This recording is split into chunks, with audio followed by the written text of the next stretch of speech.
Oh, hi. I didn't see you there. I didn't notice you'd come in. Welcome to Bitcoin Talk Show. It's Wednesday. This might be the 11th, maybe the 12th time we've done this, but we're here all alone today, so go ahead and call in if you'd like at 1-516-900-4WCN. That's 4926. Or you can Skype us at World Crypto Network. All one word. And now, moving over into the screen share. Brand new episode of Mad Bitcoins just launched right now. Doesn't even have any views yet. It's brand new. Video game Trojan mines Bitcoin. BitPay more than $1 million in payments per day. An episode so new it's not even on the website yet. Did you know you can support Mad Bitcoins at patreon.com/madbitcoins? Gain access to the exclusive behind-the-scenes content and support the Mad Bitcoins program at patreon.com. Yes, man. Facebook's Ben Davenport leaves Bitcoin startup. leaves Facebook for Bitcoin startup BitGo. Why Bitcoin's price has leapt 64% since April. Mt. Gox to sell Bitcoin trademark, but could a buyer enforce it? Let's start with the third story first. Mt. Gox apparently owns a copyright, or a trademark, on the word Bitcoin. Another classy move from the Mt. Gox organization, and now they're looking to sell off the word that they own, or word that they think they own. No one really owns words, and I don't like the idea. While I agree there are some words like character names which seem like they should have some protection, truly owning a thing, being able to sell a thing as part of your bankruptcy hearing, just doesn't seem right to me. Doesn't make any sense. But then, not a lot about Mt. Gox has made any sense. So they're selling that. They're also selling bitcoins.com, allegedly. Why Bitcoin's price has leapt 64% since April. I don't know, because Bitcoin's a really good thing and more people want it? That's probably true. But they think it's crossed an important technical threshold. Here's the downtrend that they had going, and then boom, Bitcoin uptrend, breaking the downtrend. And finally, Facebook's Ben Davenport leaves for Bitcoin startup BitGo. Never heard of BitGo. And a company that helps users and organizations better secure their Bitcoin funds. All right. Sounds like bingo.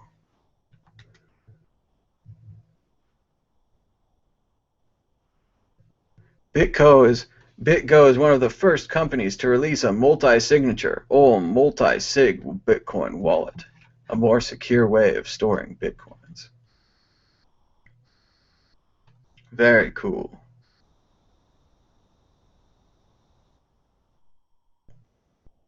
Three unique keys.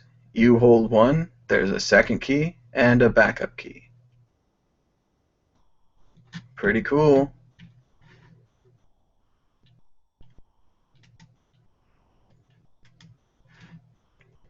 What else is going on in Bitcoin today? Go ahead and call in at 1-516-900-4WCN. That's 4926.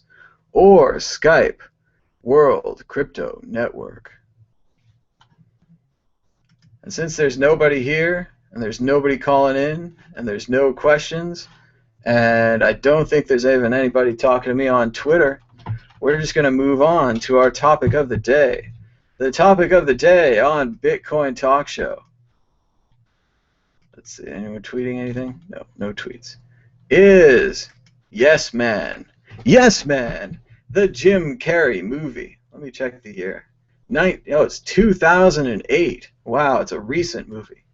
So let's talk about Yes Man. Yes Man, Yes Man, Yes Man. I like Yes Man.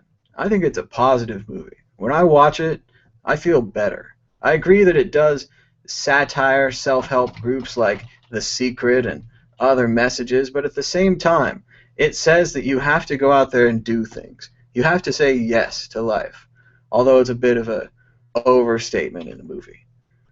But basically, we're just going to talk about the movie for 3 hours until someone stops us. This is Zoe Deschanel. She stars in the movie. That's her scooter. This is Zoe getting another picture taken of her. Here's a picture of Zoe on her scooter, but it's a different scooter. We're still here on Twitter. We're still looking at Bitcoin. Let's check in with the Bitcoin price before we go into more detailed analysis of the 2008 Jim Carrey movie, Yes Man. Bitcoin price seems to have settled at 573. Moving out to the 2-hour view, we had a peak of 595 and a low of 515 before settling into the recent 570s.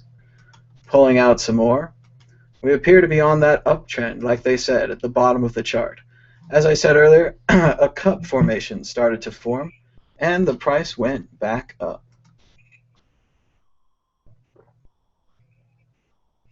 Moving out to the 1-day chart, to the 3-day chart.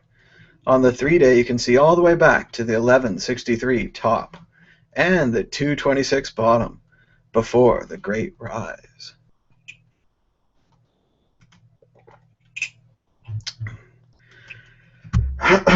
Yes Man is directed by Peyton Reed, a fellow balding, and Peyton is known for directing the movie The Breakup, which wasn't that great, the movie Bring It On from the year 2000, the cheerleading classic, which is actually a very funny satire of cheerleading culture. You wouldn't think so from the title and the box. It clearly seems targeted at the other audience, but it's actually very satirical. Also, the 2003 Down with Love, which is a great send-off of the Doris Day, Rock Hudson films. Just a fantastic movie, full of laughs. I've watched it dozens of times, and some great songs, too. So, pretty good director. Peyton Reed takes on Jim Carrey in Yes Man. Also joined by writer Nicholas Stoller. Nicholas Stoller, famous for writing Get Him to the Greek, which is a pretty good movie, and was also involved in Forgetting Sarah Marshall, is a pretty good writer, too, and wrote the script and screenplay for Yes Man.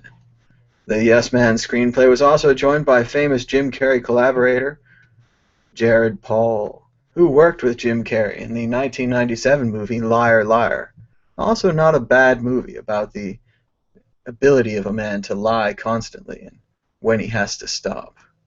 He also wrote 40 Days and 40 Nights, which is a surprisingly good movie for a romantic comedy.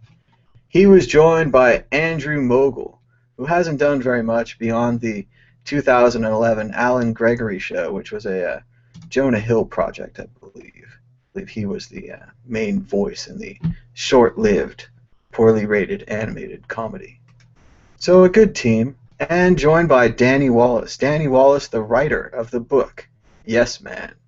I wonder if he did some Yes Man work in his actual life, going out and doing things. Funnily enough, the writer of Yes Man ended up writing for the 2012 video game Assassin's Creed 3. Isn't that interesting? One movie, Jim Carrey frolicking through a field. The other movie, an assassin chopping someone up with a tomahawk. Bitcoin prices remain stable in the 570s. It's 12:20. You're watching Bitcoin Talk Show. And today we're talking about the 2008 movie Yes Man. Yes Man, a movie about doing positive things, but also an interesting movie. And before we break down the characters, Jim Carrey, Zoe Deschanel, Bradley Cooper, the great stars of this film, let's just go ahead and start off with the basic idea of Yes Man. Oh, it looks like the film is already running in the background.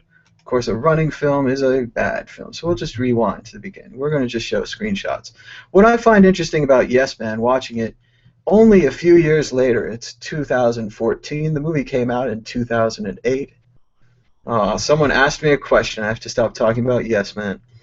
We're going to question and answers, where Matt Pike asks, with the recent price rise, at what point or threshold would you stop worrying if the security is good enough? If the price rises 10 times or 100 times, what would you do? Nothing? Have multiple wallets with smaller amounts in them? Or something else? Matt brings up a good point about the price of Bitcoin and when it rises. When the price of Bitcoin rises, you have to reevaluate your investment. And I think this is really important given the Mt. Gox collapse. I read a lot of sad stories in the Mt. Gox collapse of waitresses who had bought Bitcoin early, held on to it, were worth, several $100,000, and then suddenly, because of the Mt. Gox collapse, were worth $0 again. So if your investment rises from a few thousand to $10,000, as Matt's saying here, it's probably worth breaking it up into smaller pieces. Having a couple $1,000s in your Coinbase account might seem safe, but having 10,000 or 20,000 there, it's a different story altogether, right? You really have to reevaluate your investment and reevaluate what your investment's in. If you invested in a small altcoin, maybe saw your values go up 10 times, and now you're thinking, wow, I have a lot of money in that small altcoin. Maybe it's time to break your investment up into parts. Maybe put part of it in Bitcoin, part of it in cash, part of it in Litecoin. But I think Matt's also right about the second part of his question. What do you do about paper wallets? Should you be breaking your paper wallets up into smaller amounts? And I will say that learning from our elders here, Andreas Antonopoulos has said on several occasions that he started collecting Bitcoin a little early, so when Bitcoin prices do rise, he does find that it's worth refreshing his paper wallets. You don't want to have $10,000 out there on a poorly laser printed piece of paper where the ink is flecking off. You'd rather upgrade to some new wallets, have some new security, maybe even just test out your wallets by bringing your Bitcoin back onto the system and then putting them back into paper wallets. Of course, you should have full security every time you deal with paper wallets. Your computer should be offline. If possible, you should be using a version of Tails Linux or an Ubuntu boot CD from Linux, which allows you to boot to a temporary operating system where presumably no one can keylog you. The problem with your current operating system, regardless of what it is that you could be getting keylogged and your secure keys could be going to someone else. But yeah, I think it is your security. So it's not, because I'm not worried about the security of Bitcoin or Bitcoin the protocol. I'm pretty well assured that it works now. But is your security good enough? Obviously, if you have paper wallets, you can have them encrypted with BIP38 encryption. Puts another password on there so that even if your friends or your roommates found your paper wallet, they still wouldn't be able to import it without your key. This is, of course, long-term. You should maybe put a copy of your key in your safe deposit box, give it to your significant other. There are some options there. You don't want your money to be forever lost and forever locked. But at what point would you start worrying?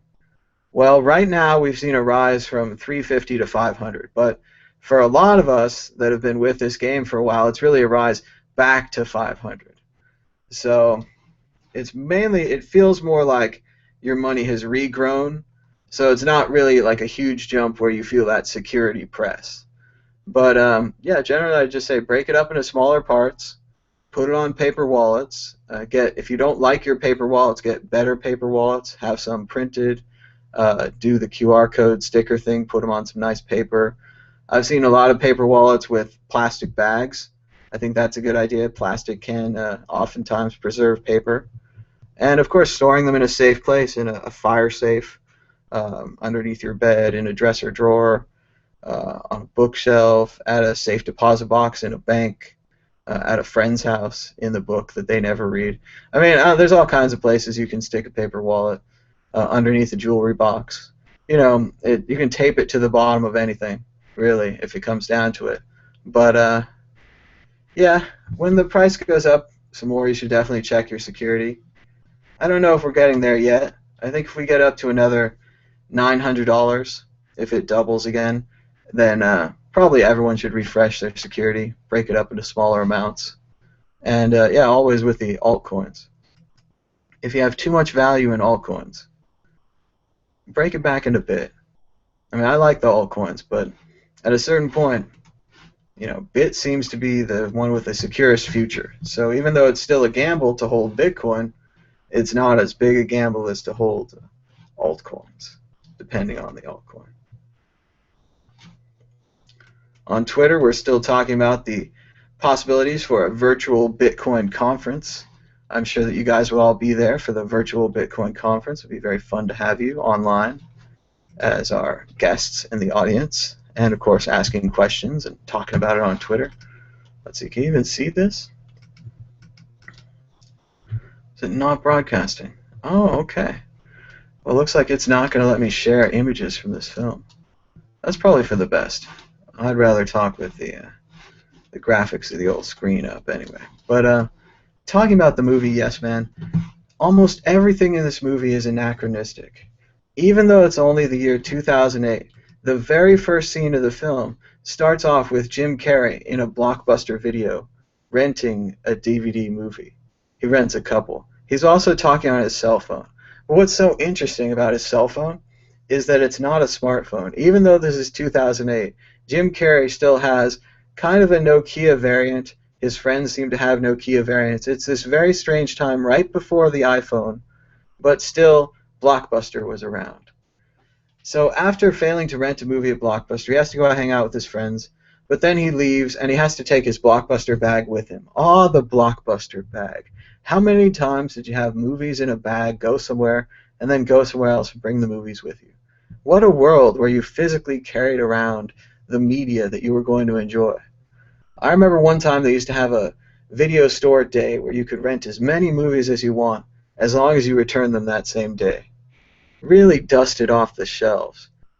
I don't think that future generations will even be able to understand acquiring physical media, being limited by the choices in the store. But Jim Carrey still hasn't discovered Netflix in this 2008 film and is still renting at Blockbuster. Very funny.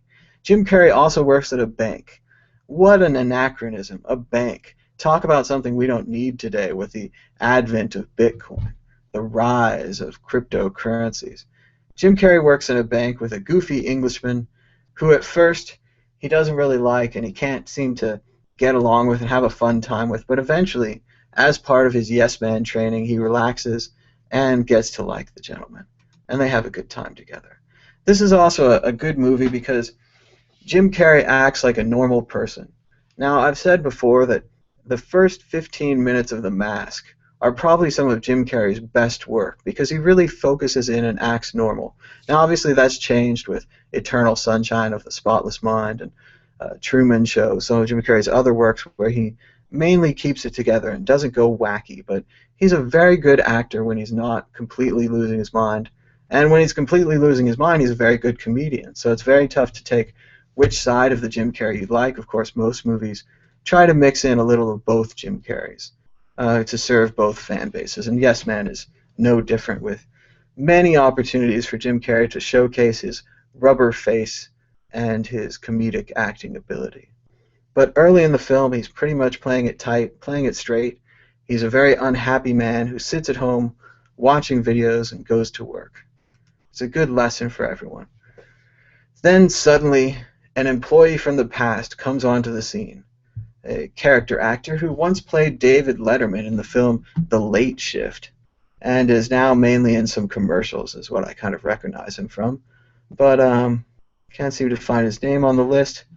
But he's a friend of Jim Carrey in the film, and he comes to shake him out of his boring, no-man life.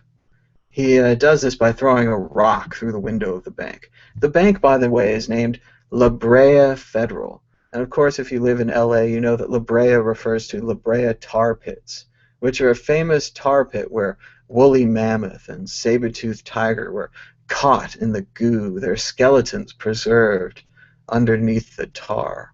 So very much a symbol for Jim Carrey's being stuck in a no-man life of not being able to do anything, being held back by his banker job, and sitting around watching videos, pining for his ex-girlfriend the rest of the time. His new friend shows up, throws a rock through the window of the bank, runs around a little madcap comic action, and then invites him to a Terence Stamp seminar. Terence Stamp, the famous British actor, is back in the movie Yes Man, playing a character named Terence, perhaps for ease of memorization. Terence Stamp presents a powerful, secret-based speech where he It tolls his audience to say yes to everything. A literal 100% everything yes. This idea hits Jim Carrey, and he's not too fond of it at first. He doesn't seem to like to say yes to everything, and he's not sure how it goes, but he's had some hard fights with his friends. They've said that he doesn't do anything anymore, and they might be right.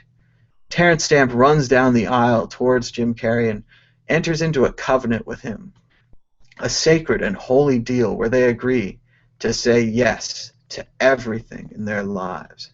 Yes, yes, yes. Jim Carrey's on the outside again, back outside the seminar, which I think takes place at the Staples Center, the same place that the Los Angeles Lakers and the Los Angeles Clippers play. The price of the Bitcoin is $5.72.86. Looking at the 3-minute chart, it looks mostly flat with a bit of a downturn.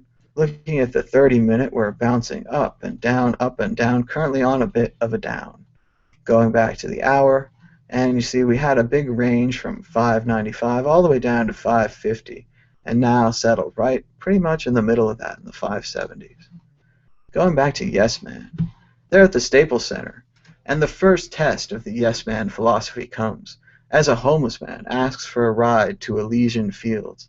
Notice the names of everything in the movie Yes Man. Elysian Fields, the famous afterlife of the Greek and Roman soldiers, the heaven of ancient times. Of course the man wants to go to Elysian Fields. Sounds like a good baseball game could be held there. Elysian Fields. The homeless man accepts a ride from Jim Carrey to Elysian Fields and then talks on his cell phone until there's no time left. This is obviously before the days of car chargers, and Jim Carrey doesn't have a car charger, so the banker, Jim Carrey, in his anachronistic BMW automobile, is stuck in the middle of the woods, in the middle of Elysian Fields.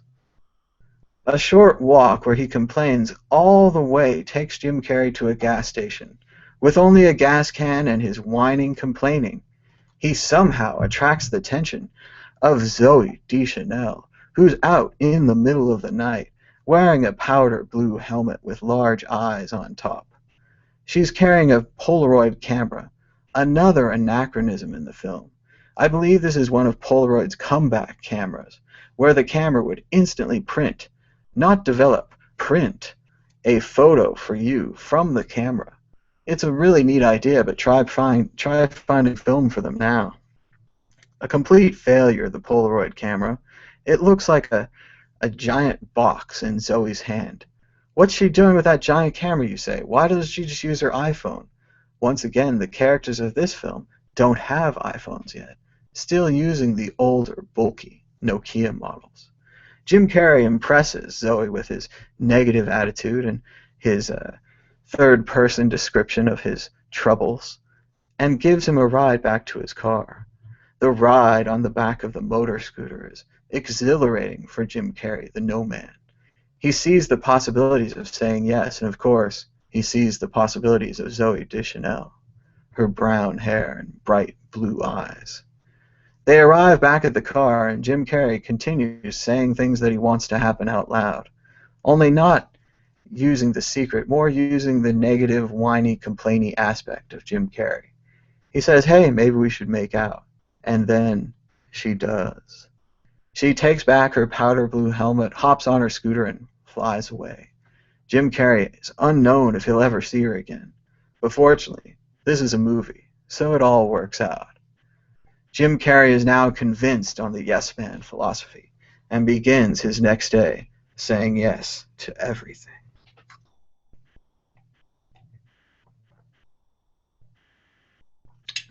The movie next opens on a scene of Jim Carrey reading his email. He's going through the inbox, saying yes. Does he want to enlarge his penis? Yes. Is he looking for a Persian wife? Why not? Everything he says yes to.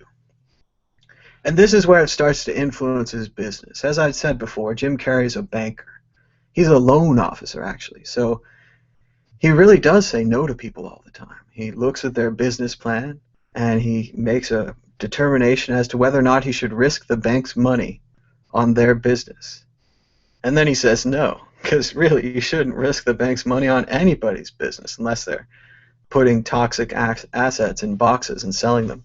That's a good business. You know you're going to profit there. But now he's changed. Wow, that's a huge black widow outside. Terrifying, really.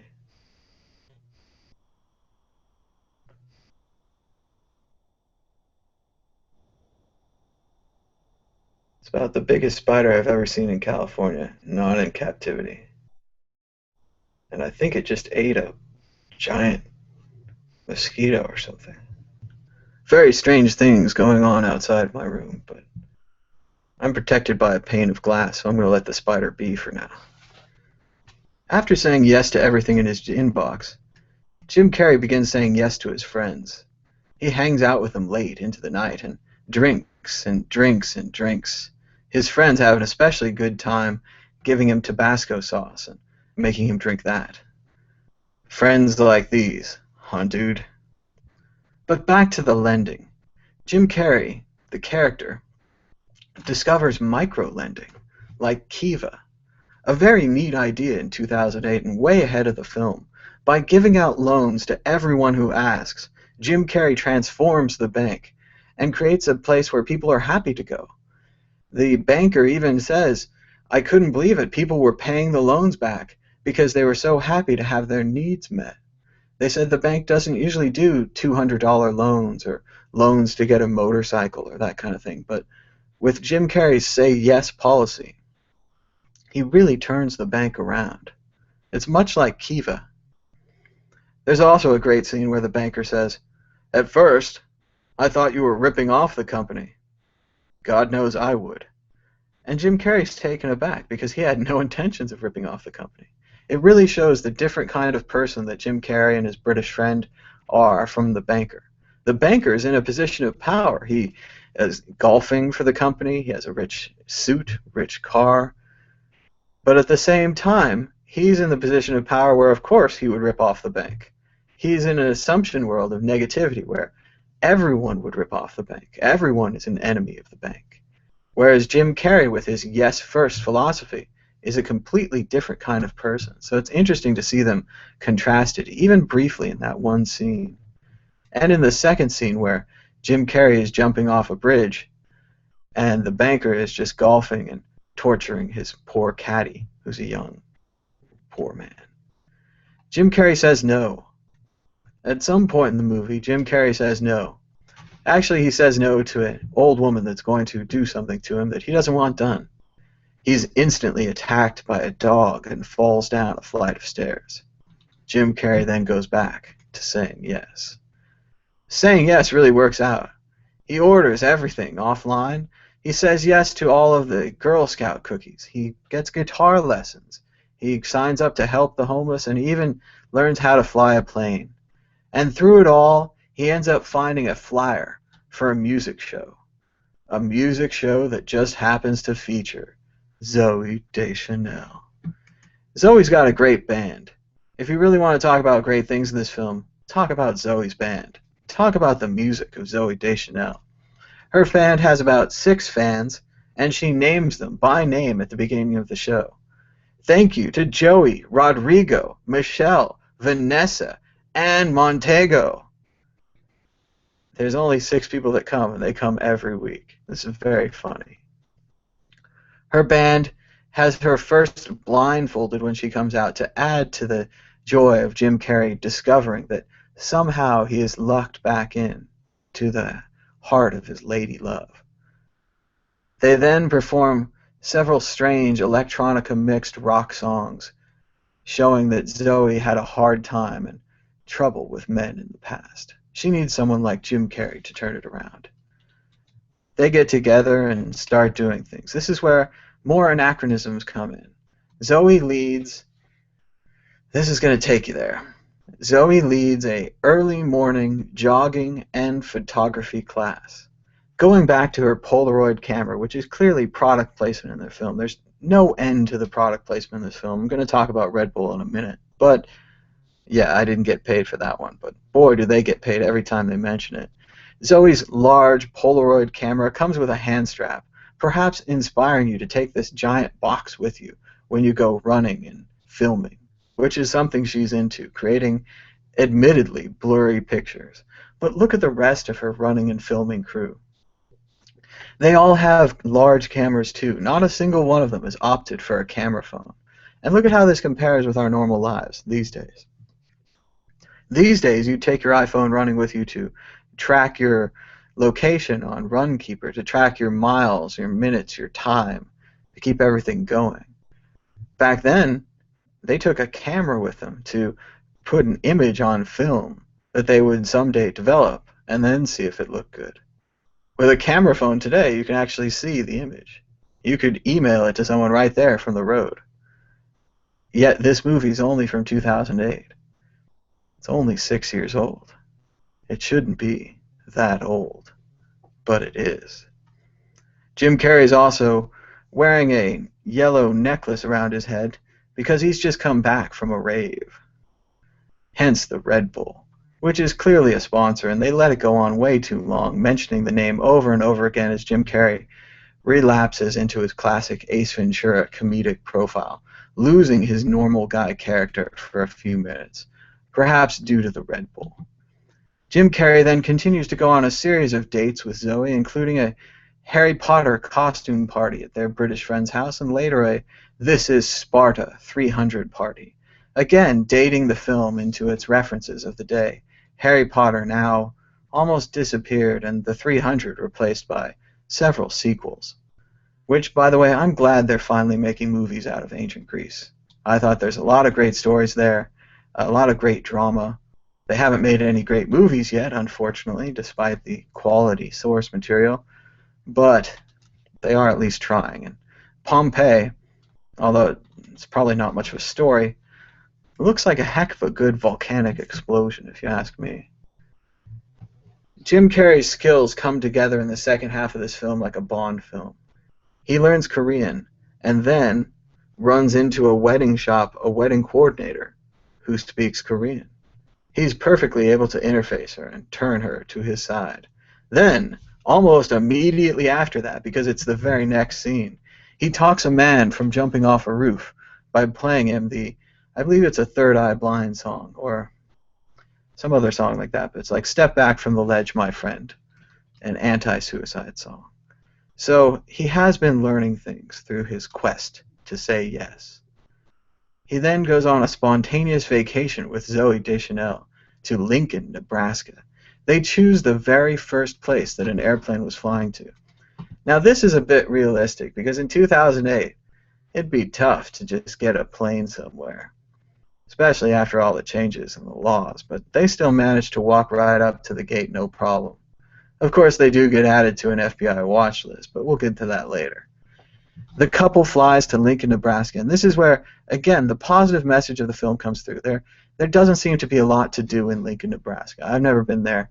I can't personally say, but they see a sign for a telephone museum in the airport, and these two yes people, they go straight to the telephone museum. They have a fun time looking at old phones, and then they look for more things to do in Lincoln. They attend a football game. They dress up. They go skeet shooting, and Zoe demonstrates that she shouldn't be given a weapon to use by scaring everyone almost to death. And then they go to a chicken factory to learn how to cut and pluck chickens, which Jim Carrey passes out very early in. I agree with him. And finally, they end up on the road near Old Barn in Lincoln, Nebraska, all from saying yes. It's a beautiful celebration of spontaneity, as the two characters end up together in a barn.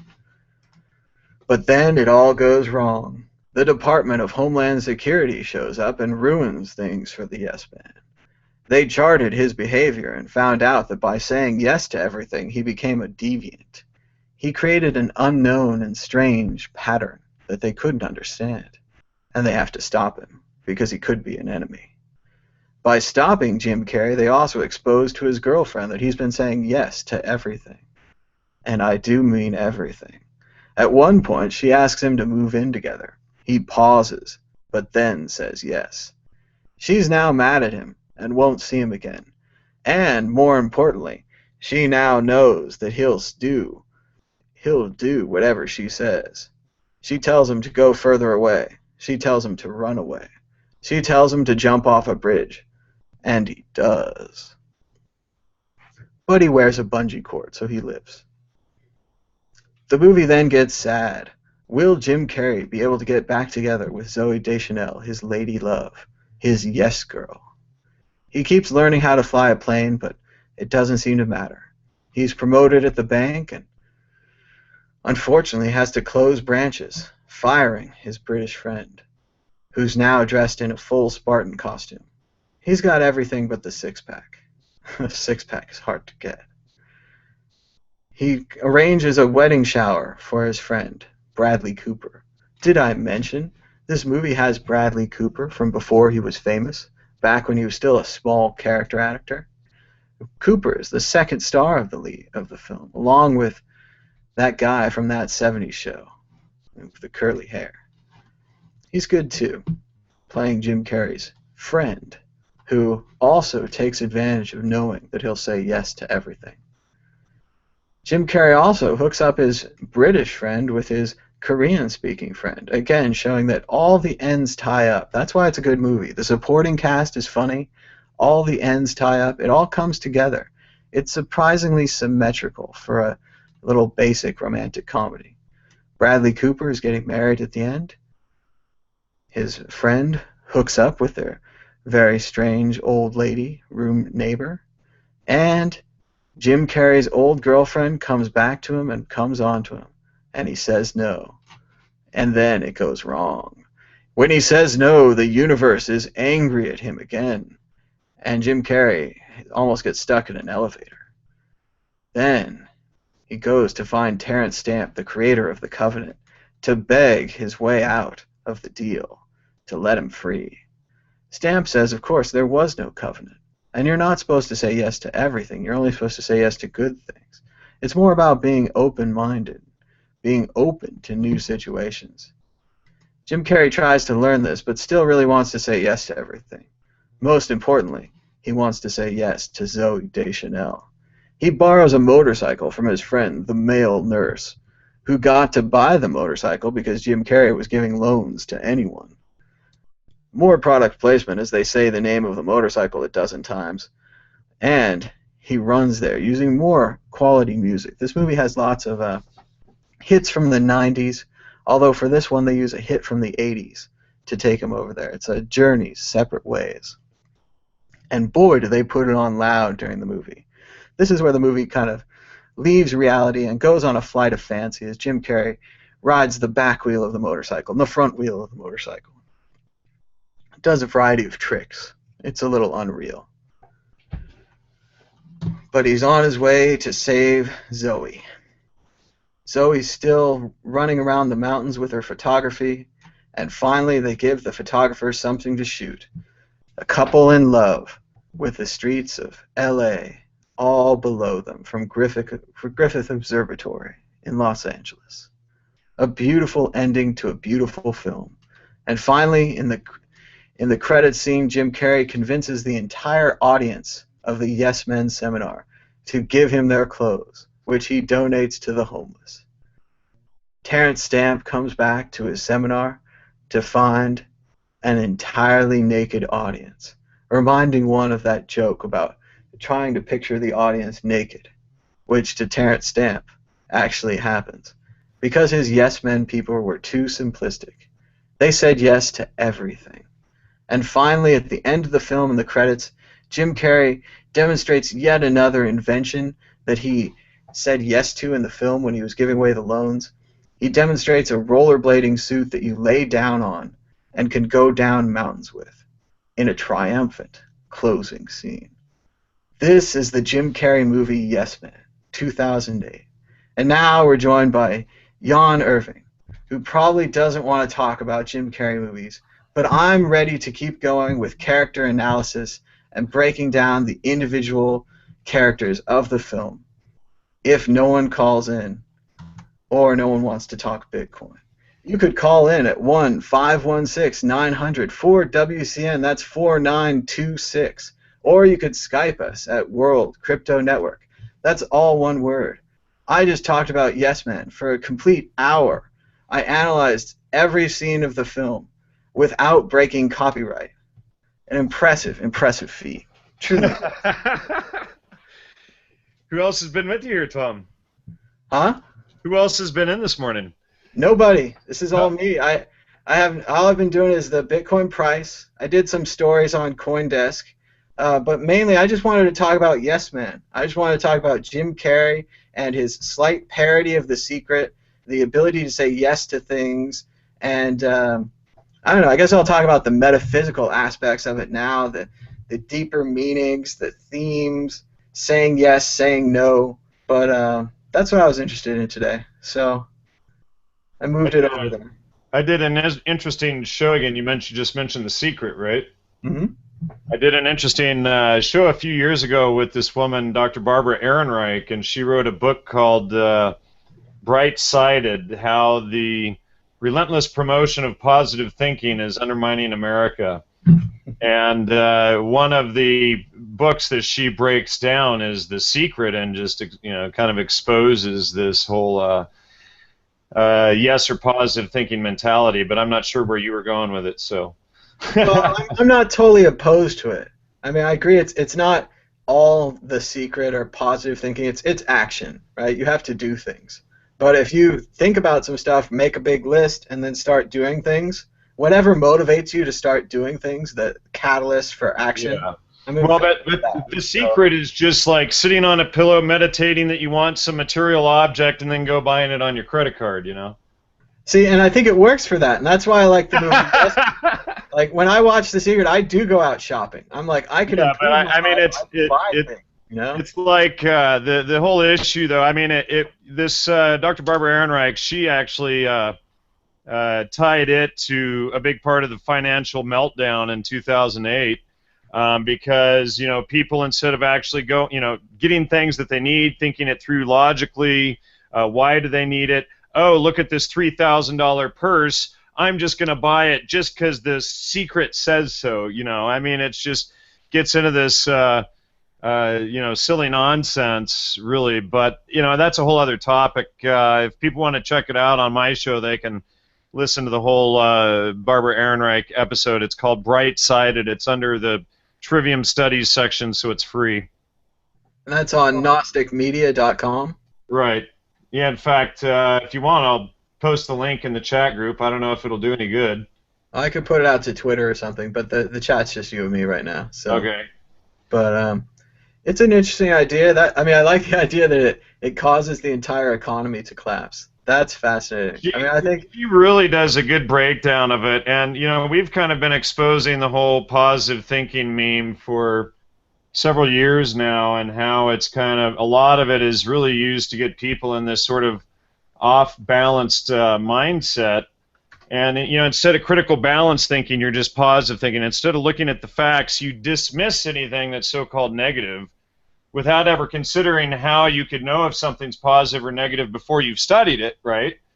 And so, I mean, like, let's say if news is coming along, that something could financially hurt your family or your health or something, these people tend to just block it out and get in this rosy sort of unbalanced positive thinking, and it can be very detrimental, and we've exposed numerous instances where it's actually really been quite harmful. In fact, the book The Secret was the cause of a friend of mine going out of control up in Oregon. He had been falsely arrested by the FBI for a big case down here in the Pomona area about a decade ago, and he sued the FBI. He won. He got over $100,000 settlement and gets the money, and then he lost it and basically went to Best Buy and Target, bought out the electronic sections, brought it all home, literally dumped it in his front yard, and walked inside and left it all, while every single person from the neighborhood and every truck was pulling up and running off with everything. And then he, when he went inside, he proceeded to tear the entire house apart, rip things off the walls, lights down, cabinets out, you name it. I mean, he just completely went. Is this And because of the it secret or was all. because he got the money? What's that? Is it because of the secret or because he got the money? Well, he later on, we had a long talk about it, and and he said basically what caused the final snap was the secret. Well, I mean, it's also he has like the money, so he thinks that he can repair the things, right? Or is he just No, tired? I mean he basically just left him in the lawn he spent $100,000 at Best Buy and Target and left all the stuff in the lawn for people to come by and steal. Wow. Literally brought it home, left it in the front yard, and walked inside. Yeah. See, I can't even understand. If I got a new, Blu-ray player or whatever, I'd want it to watch movies on it. Video games. Well, I mean, he basically like cleaned out the electronics departments at Target and Best Buy, and then just left this stuff in his front yard. And that is a good point about our system with the monetary system. There's no taking it back. There's no you're too drunk, you're buying too many things. They don't cut you off ever. You know how if you're in a bar and yeah. cut you off. If you're a capitalist, right, and you're out there spending money on a spree, even a small spree like grocery shopping or basic things, nobody says you better slow down there. You're spending money awful fast. Well, I mean, even if you're living in a communist country, they might still say it's not right. Well, ours mainly comes after the fact. It's a very but it was more really a combined sort of impact of the whole FBI thing, of feeling that after he went through all of this whole lawsuit and everything, was awarded the money, then he felt that the money was dirty. Then aside from reparations for putting him in jail illegally for 4 days and torturing him and trying to get false testimony out of him.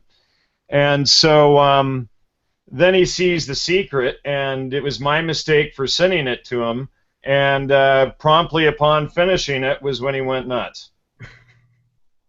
Well, it can be very empowering, right? Right. Well, no, not at all. And in fact, his parents had to drive up from Southern California and rescue him. The landlord wanted to have him arrested for ripping the house apart and and all of this other stuff. And it's taken several years for him to sort of recuperate from the whole fiasco. But and like I said, when you get into Barbara Ehrenreich's work, and the link is up there in the chat box, but when you get into her work, she does really expose this whole sort of dark side to it. This whole sort of rosy, positive thinking, and it's constantly promoted out of people that came out of the Esalen group. They really sort of created this new age sort of positive thinking where it's more about sitting on a pillow and being positive while you're name calling at any negative information that comes along, and not being critical and not being balanced.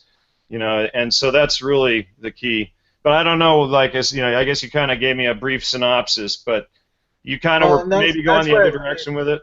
I think that's where they can take a good idea and confuse it.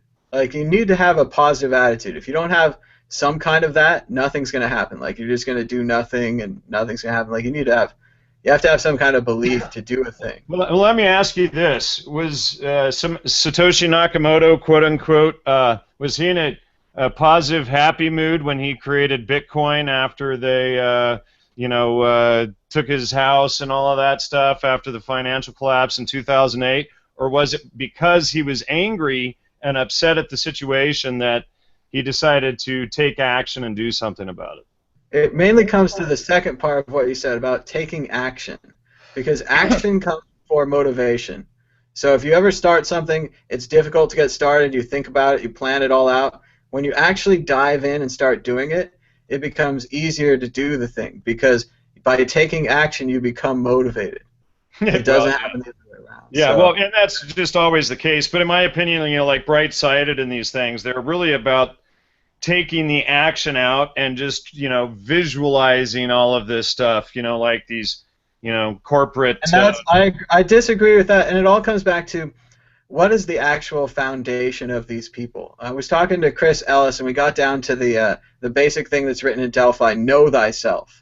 And if you don't know yourself and you read something like The Secret, I could see how it could harm you. It could flip a lot of things that maybe you've been holding on to kind of weakly, and it could grab those things. So if you have a religion that's kind of ineffective, that's left you kind of, you're not that into the religion anymore, but you haven't picked a new thing to fill its place, and that comes along, I could see it weakening you. But at the same time, if there's a positive thing there, if we can get people acting, if we can break them out of the funk and get them acting, you can use part of this. Like, I mean, I don't, like, the secret could be bad, the secret could lead to inaction, it could lead to negative action like your friend, but to certain people, the general idea of being more positive and trying to actually do something for a change could be way better than well, negative. I don't know. You know, it's like, to me, the negative reaction to things prompts people to act just as much as, positively thinking about things. There's just as, I mean, everything needs to be in balance. You need the sacred masculine and the sacred feminine. You don't squash the sacred masculine and say, oh, it's only about the feminine, and I mean, it's just, then we get into this really off-balance stuff. But, I did a show some months back with Mark Passio, and we went into the sacred masculine and feminine. It's called, actually, the title of the episode is called, let's see, something to the effect of the sacred masculine and feminine exposing New Age bullshit. So, anyway, I didn't mean to derail, get all negative on your happy party. It's not negative. It's about, like, ways to improve and things that can improve. Like, something like this movie, which seems like nothing, could actually help people in a very small way, but you have to go out there and start taking action. Yeah, I'm gonna have to watch it because, I mean, yeah, I'm not saying it's the greatest thing ever. I mean, I'm elevating kind of a crappy culture to a higher culture for fun, but at the same time, it's not a bad movie. I mean, it's fun. Like, what worries me, though, is all of this Esalen mind control agenda stuff that they're constantly promoting in the media and through psychedelics and Terrence McKenna.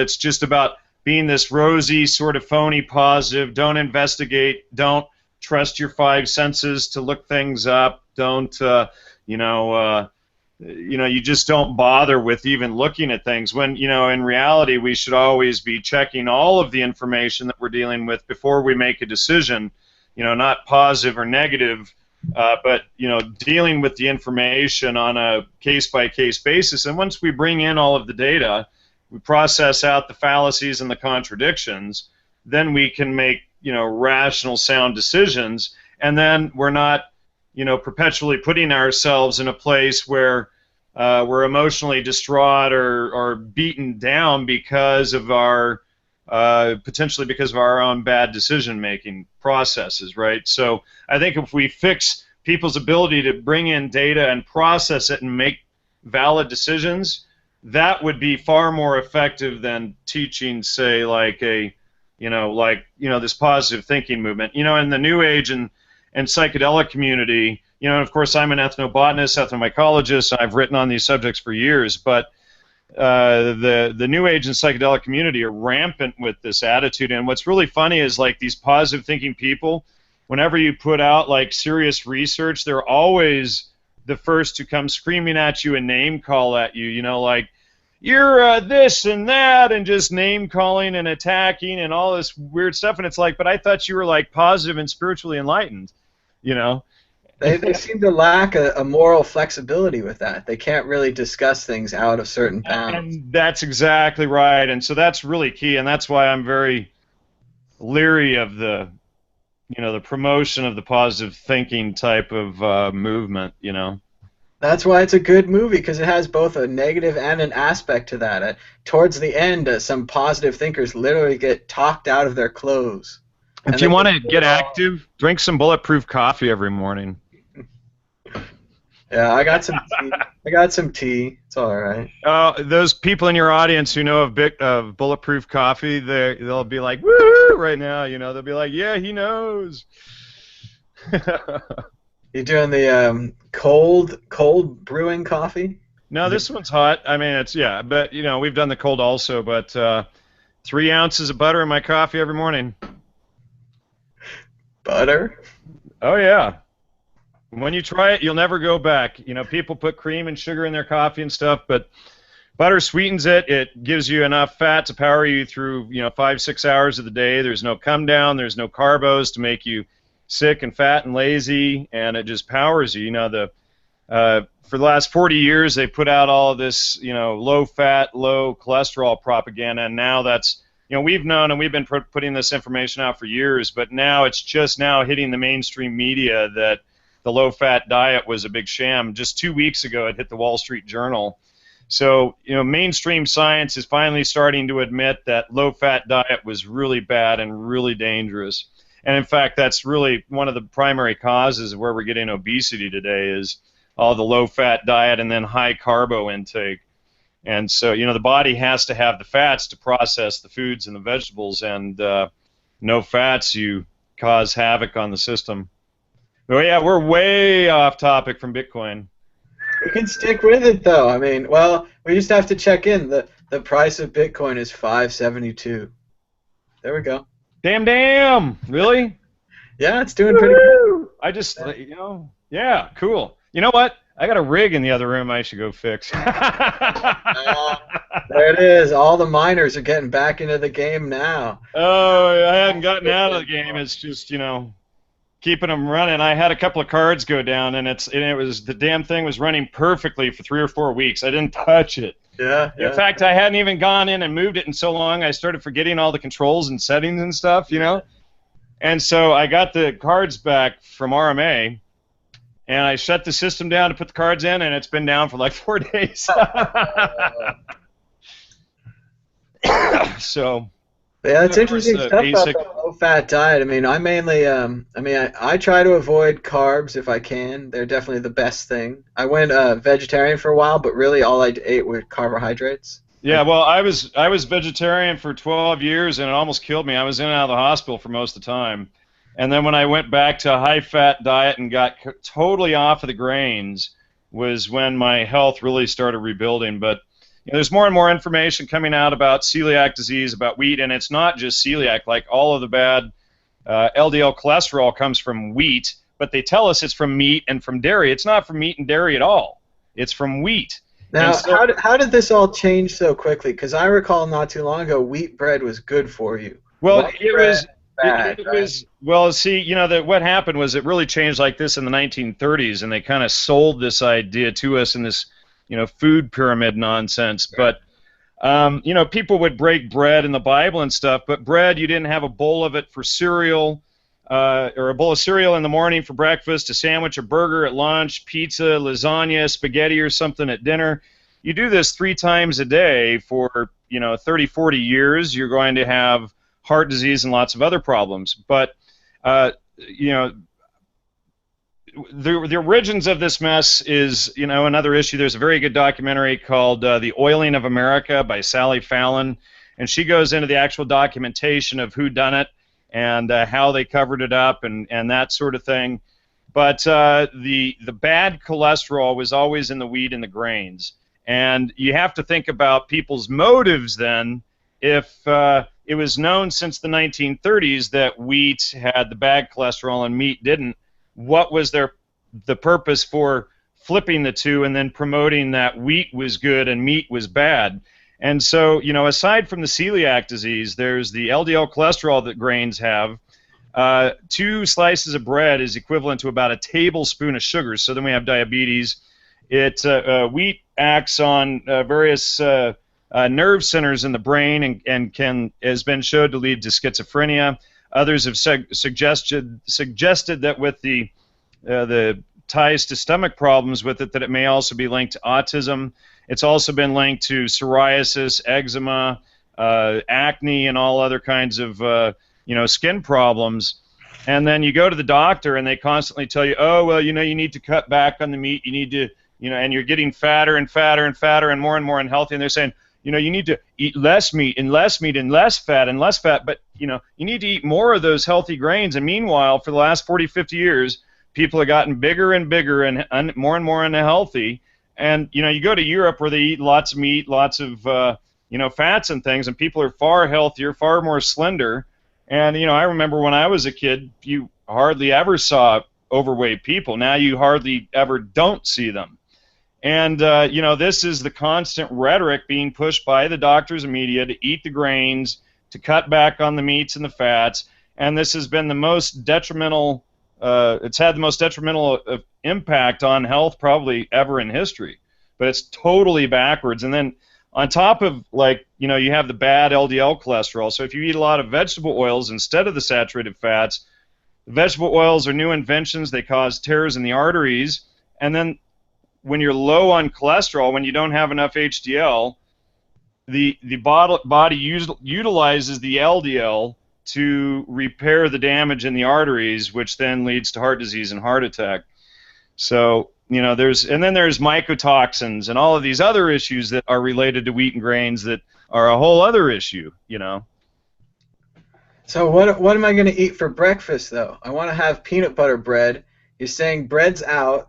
I looked at my fancy bread right here. It's still no good. It has sprouted organic whole wheat. Yeah. Well, I mean, you know, you'll look for substitutes for a while. Wheat does work on the opium receptors in the brain, so it is highly addictive. So you'll go around and because you're addicted to it, you'll be looking for all of these excuses and substitutes and things like, you know, I gotta get something in my vein here. So if after a couple of months, though, you'll stop sort of looking for substitutes to replace the wheat and bread. I mean, if you just go to like, just start eating, your bacon and eggs or whatever, you'll start feeling better. You'll have a lot more energy in the morning. You'll get a lot more done. Speaking of getting things done and that positive energy, and, you know, when wheat isn't breaking down your system all day long. What's that?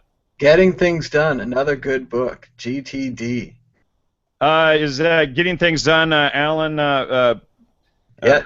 Yeah. So we actually promote his book in the Trivium Studies, and he's linked on the Trivium Education website.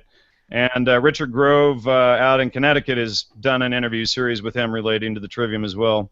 Nice, because I really like his work. I also like The Artist Way by Julia Cameron. She mainly says that you should be journaling every day to get to your creative goal, to get to a point where everything's out and you're just, And I'll admit to everyone right now, I have not journaled for like 6 or 7 weeks, and it's been driving me absolutely nuts, and it nags me every day that I haven't journaled. This guy's laughing at me right now because he probably knows exactly what I'm talking about. I have not journaled in probably 10 years, but I did use journaling as a way to sort of overcome a lot of the critic. I journaled until I felt like I had the critic under control. And that has definitely affected my writing. It's definitely a big part of it. We're joined by Davi Barker from Bitcoin Not Bombs. Yeah, journaling is hugely important. You know, it's everywhere. It's recommended. Every intellectual recommends it, and here I am lacking 6-7 weeks behind, dragging. Well, I'm no better. I was on a really solid streak. I hit about 500 days in a row, and then I broke it off for like a year now or something. Yeah. Well, you know, it's like when you look at a stack of books that you've handwritten, you know, and you just go, "Wow, I hand wrote those books." Yeah. You know what though? As a result of journaling, I really, I can write articles, I can write journalism straight to computer, but when it comes to writing fiction or something that is part of a more creative and less analytic process, I still have to handwrite it. Like, you know, Survivor Max, right? Like I hand wrote my first novel by hand, right? Is everybody around here authors? I mean, I hardly know anybody anymore that's not an author. Well, that's the digital age. Yeah, everyone who wants to be an author is an author. It's Tom, the are you an author? who are becoming more scarce. I've written things, but I've not published that much. I've written some articles and things that are published. And here's my my most recent unpublished 2-volume deal right here. It's actually been finished for like 2 years and unpublished. What's the topic? Entheogens and Consciousness, a comprehensive overview of psychedelic sciences, medicine, psychology, anthropology, religion, mythology, and history. So what's holding you up? Why can't I get that ebook right now? Well, because if you've heard of my recent video that we just put out, Psychedelic Intelligence, You know, in the process of doing this book, we uncovered a whole lot of stuff that didn't jive, and we ended up exposing Gordon Wasson and Terrence McKenna and Leary as all agents. And so then this is Okay. this has caused a serious review of all of the research and everything, and what was the agenda behind it. And we've actually found an incredible amount of research. If you want, I'll link the most recent publication in the little chat room there. But you know, so what happened was uncovering all of that information. It literally just well, and the process of doing the book itself, it turned everything upside down, because you know, the book also, the two-book set also includes 55 interviews of the world's leading experts. So what happened was it created this big fishbowl effect, and then all of a sudden we were looking at this thing going, oh, you know, there's something else going on here. That makes me kind of even more eager to read it. Yeah, selling the thing now. Yeah, one of these days I will publish it. I've just got to re-edit it and do all that stuff. I mean, you know, I worked on it for years, and you know, like Tom was saying earlier, when you're in it, you know, it's like once you get started, it's really easy to get going. And that was my third book. It's like 1,000 pages or so, you know. And now I'm working on another book. I'm just like, do I want to finish that one? I just kind of start working on another one. You know, maybe we need to learn something from the software field, and maybe it's time that we begin releasing books in beta. Like, because if I could publish a rough draft and trust that maybe the first like 50 or 100 people to read it understood that it was a rough draft and were willing to point out the bugs to me, I'd be much more likely to publish not quite finished work. Does that make sense? The issue in my field is you get all these you know, disinformation guys coming around trying to, you know, just totally lie about the research and say, oh yeah, you know, Jan Irvin's gone crazy. You know, they won't ever address a single point or citation in the work. It's just all about all of this name-calling distraction stuff. So, you know, in some areas of research it would probably work fine, but in you know, in my primary area of research, it probably would sink like lead. Well, that can happen to fiction, too. People can cut down fiction. People aren't used to reading rough drafts of fiction. So sometimes you're just pounding out a scene to get that scene done to get to the next scene. And that's really clear if you're used to reading rough drafts. You're like, oh, this is the weak part. And you can mark it as weak. But other people would be like, oh, this weak part made me want to throw out the whole piece. So it's tough to show unfinished work, I think. Did you get the link I sent you, Davey? Where did you post It's in the chat box on the right side of our video box. Yeah, I got it. YouTube. I'm not going to play it right now because we'll get disruption. Very cool. This is the new orange hat. That looks pretty sharp. This is it. I stitched it myself. It's not very good stitching. You can see all the stitches. But you're ready to get pulled over going through the airport. Stopped. That'd be pretty good. And I think it'll work good with the other hat too. The other logo. Check that out. Yeah. That one looks like the National Rifle Association. Does it really? Free the market, free the world. I like there you go. The so price of Bitcoin is 571.5. Dude, I'm just like, you know, I'm like just talking to you, making pennies. Making the Bitcoin. Well, I'm making pennies with the YouTube too. Actually, it's down 5. Oh, we're having a run downward. I'm gonna bring up the chart. Okay, so we were at 572 just a few minutes ago, and now it's dropped down to 569. Zooming in. Boo. It's a big red candle going down to the 3-minute. I thought Bitcoin was dead. What do you mean it's at 569? Well, yeah, this seems up to me. Are you complaining that 569 is down? Well, we're down from the 570s of this morning. So. Yeah. Well, I guess, yeah. It's all relative. It's up from like the 330 it was 2 months ago, but down from the 1249 from December. I'm pretty happy with it just being above 5. I mean, it felt like it was stuck at 450 forever. Yeah. We're happy with it too, but we just don't know. Is this the real recovery, or are we going to go back down again?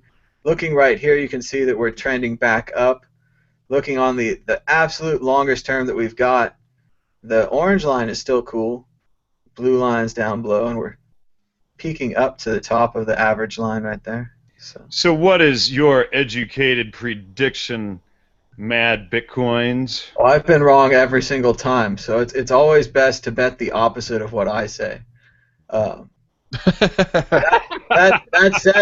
That said, I'm still bullish, like I was bullish before, and that we'll break this right up to 1,000, break it up to 1,500, and then it's like 1,500, 3,000, 6,000. So if we can get up to about a $6,000 Bitcoin, we might see some resistance. So obviously, I'm not good at chartism. I just like to. I want it to go up. You know, I got a couple of these things. So. What do you mean by resistance? From government, from agencies. Well, price resistance is people selling. So. Well, what about like what about someone putting together a big, huge mega server room trying to do a 51%? Well, remember, 51% attacks are only scary in theory.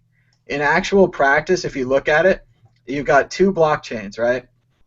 So your guys come in, boom, you take it over, you move over to your new blockchain. Then you get to make some blocks all of your own, right? Then the normal blockchain figures out that you made a new blockchain. They mark those blocks as bad blocks. They ban the rest of your miners. They go back to mining the old blockchain, and you just wasted all of your company or government's money to disrupt things. What about that video that the guy put out a couple of months ago showing how easy it would actually be to do a 51% attack? I may have forwarded it to you.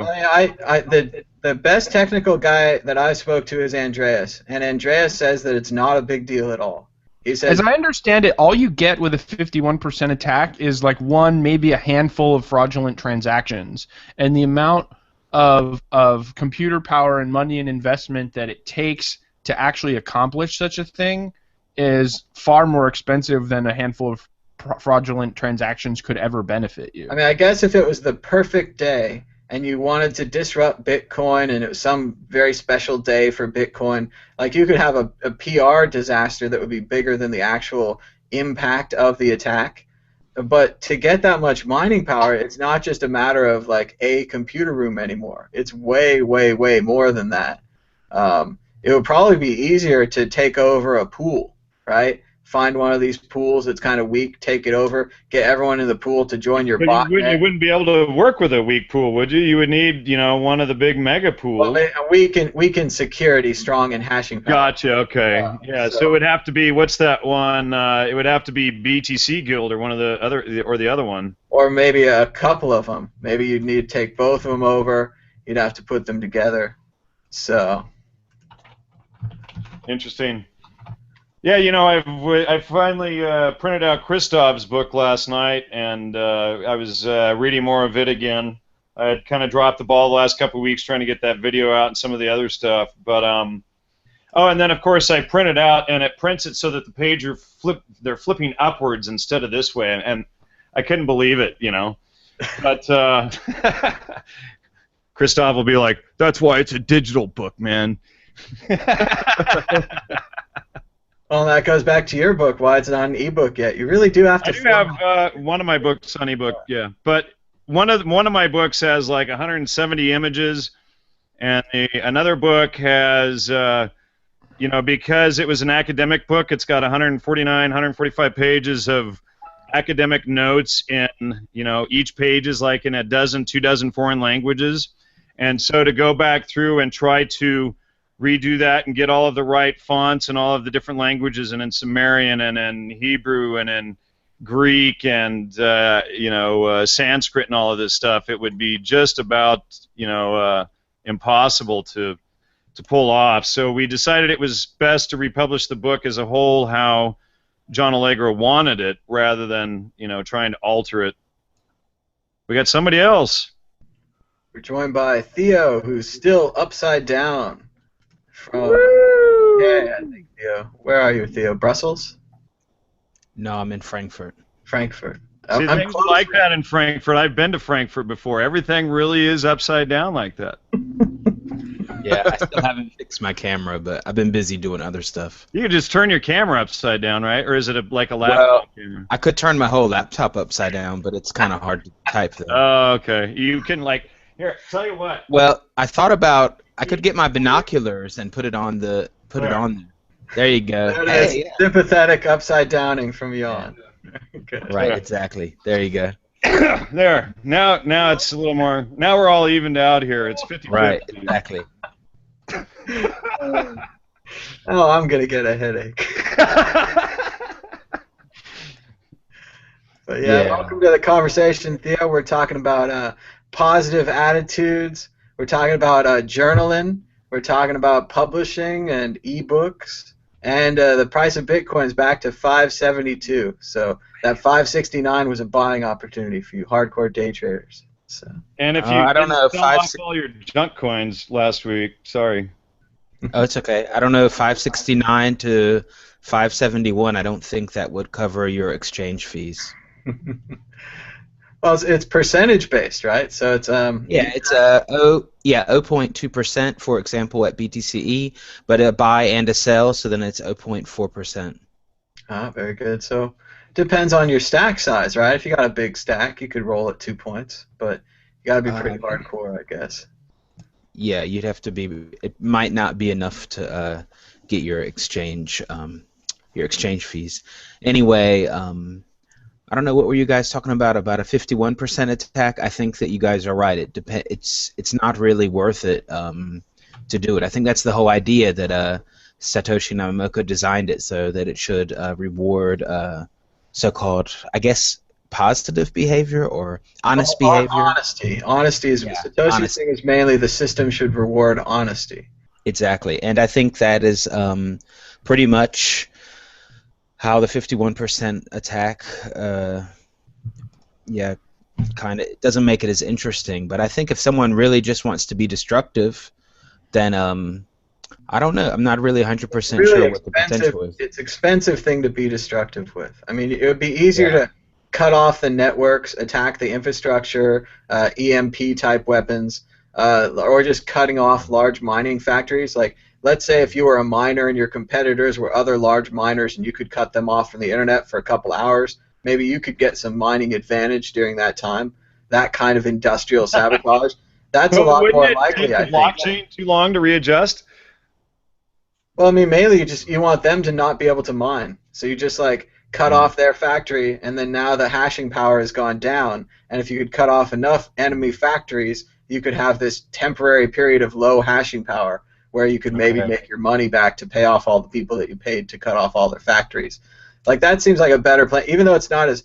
I think the main problem that we have here is that the words 51% attack sound really cool. Like, this is a major media... Area 51. Yeah, and we're gonna... It sounds like a takeover, because like if it's a company and I have 51% of the company, it doesn't matter that you have 49%, like just like democracy, right? And I'm in charge now. 51% rules, right? Everything. It's all mine. You're 49% gone.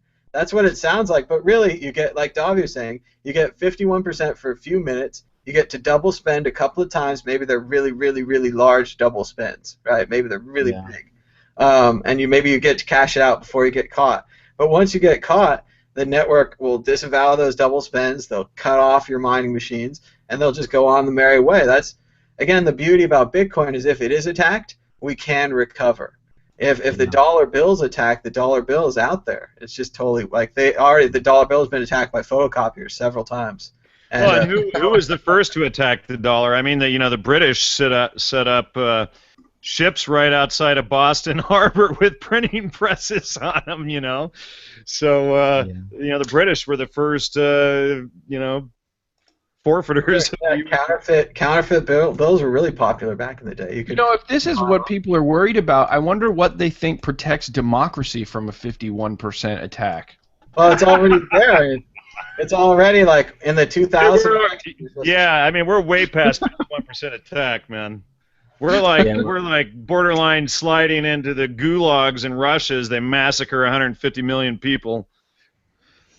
Yeah, but really, I think that the whole thing with the 51% attack, yeah, maybe technically it's not really attractive, but I think part of the damage you got to think about is just the whole the FUD that it would create. You know, just all of the distrust, panic, etc. Because not everyone is going to really understand what's going on. So you just create a little bit of chaos. You know, Like it's kind Mount of Gox. like exactly. It's kind of like crypto terrorism, or it's like a Bitcoin nightmares or something. You know.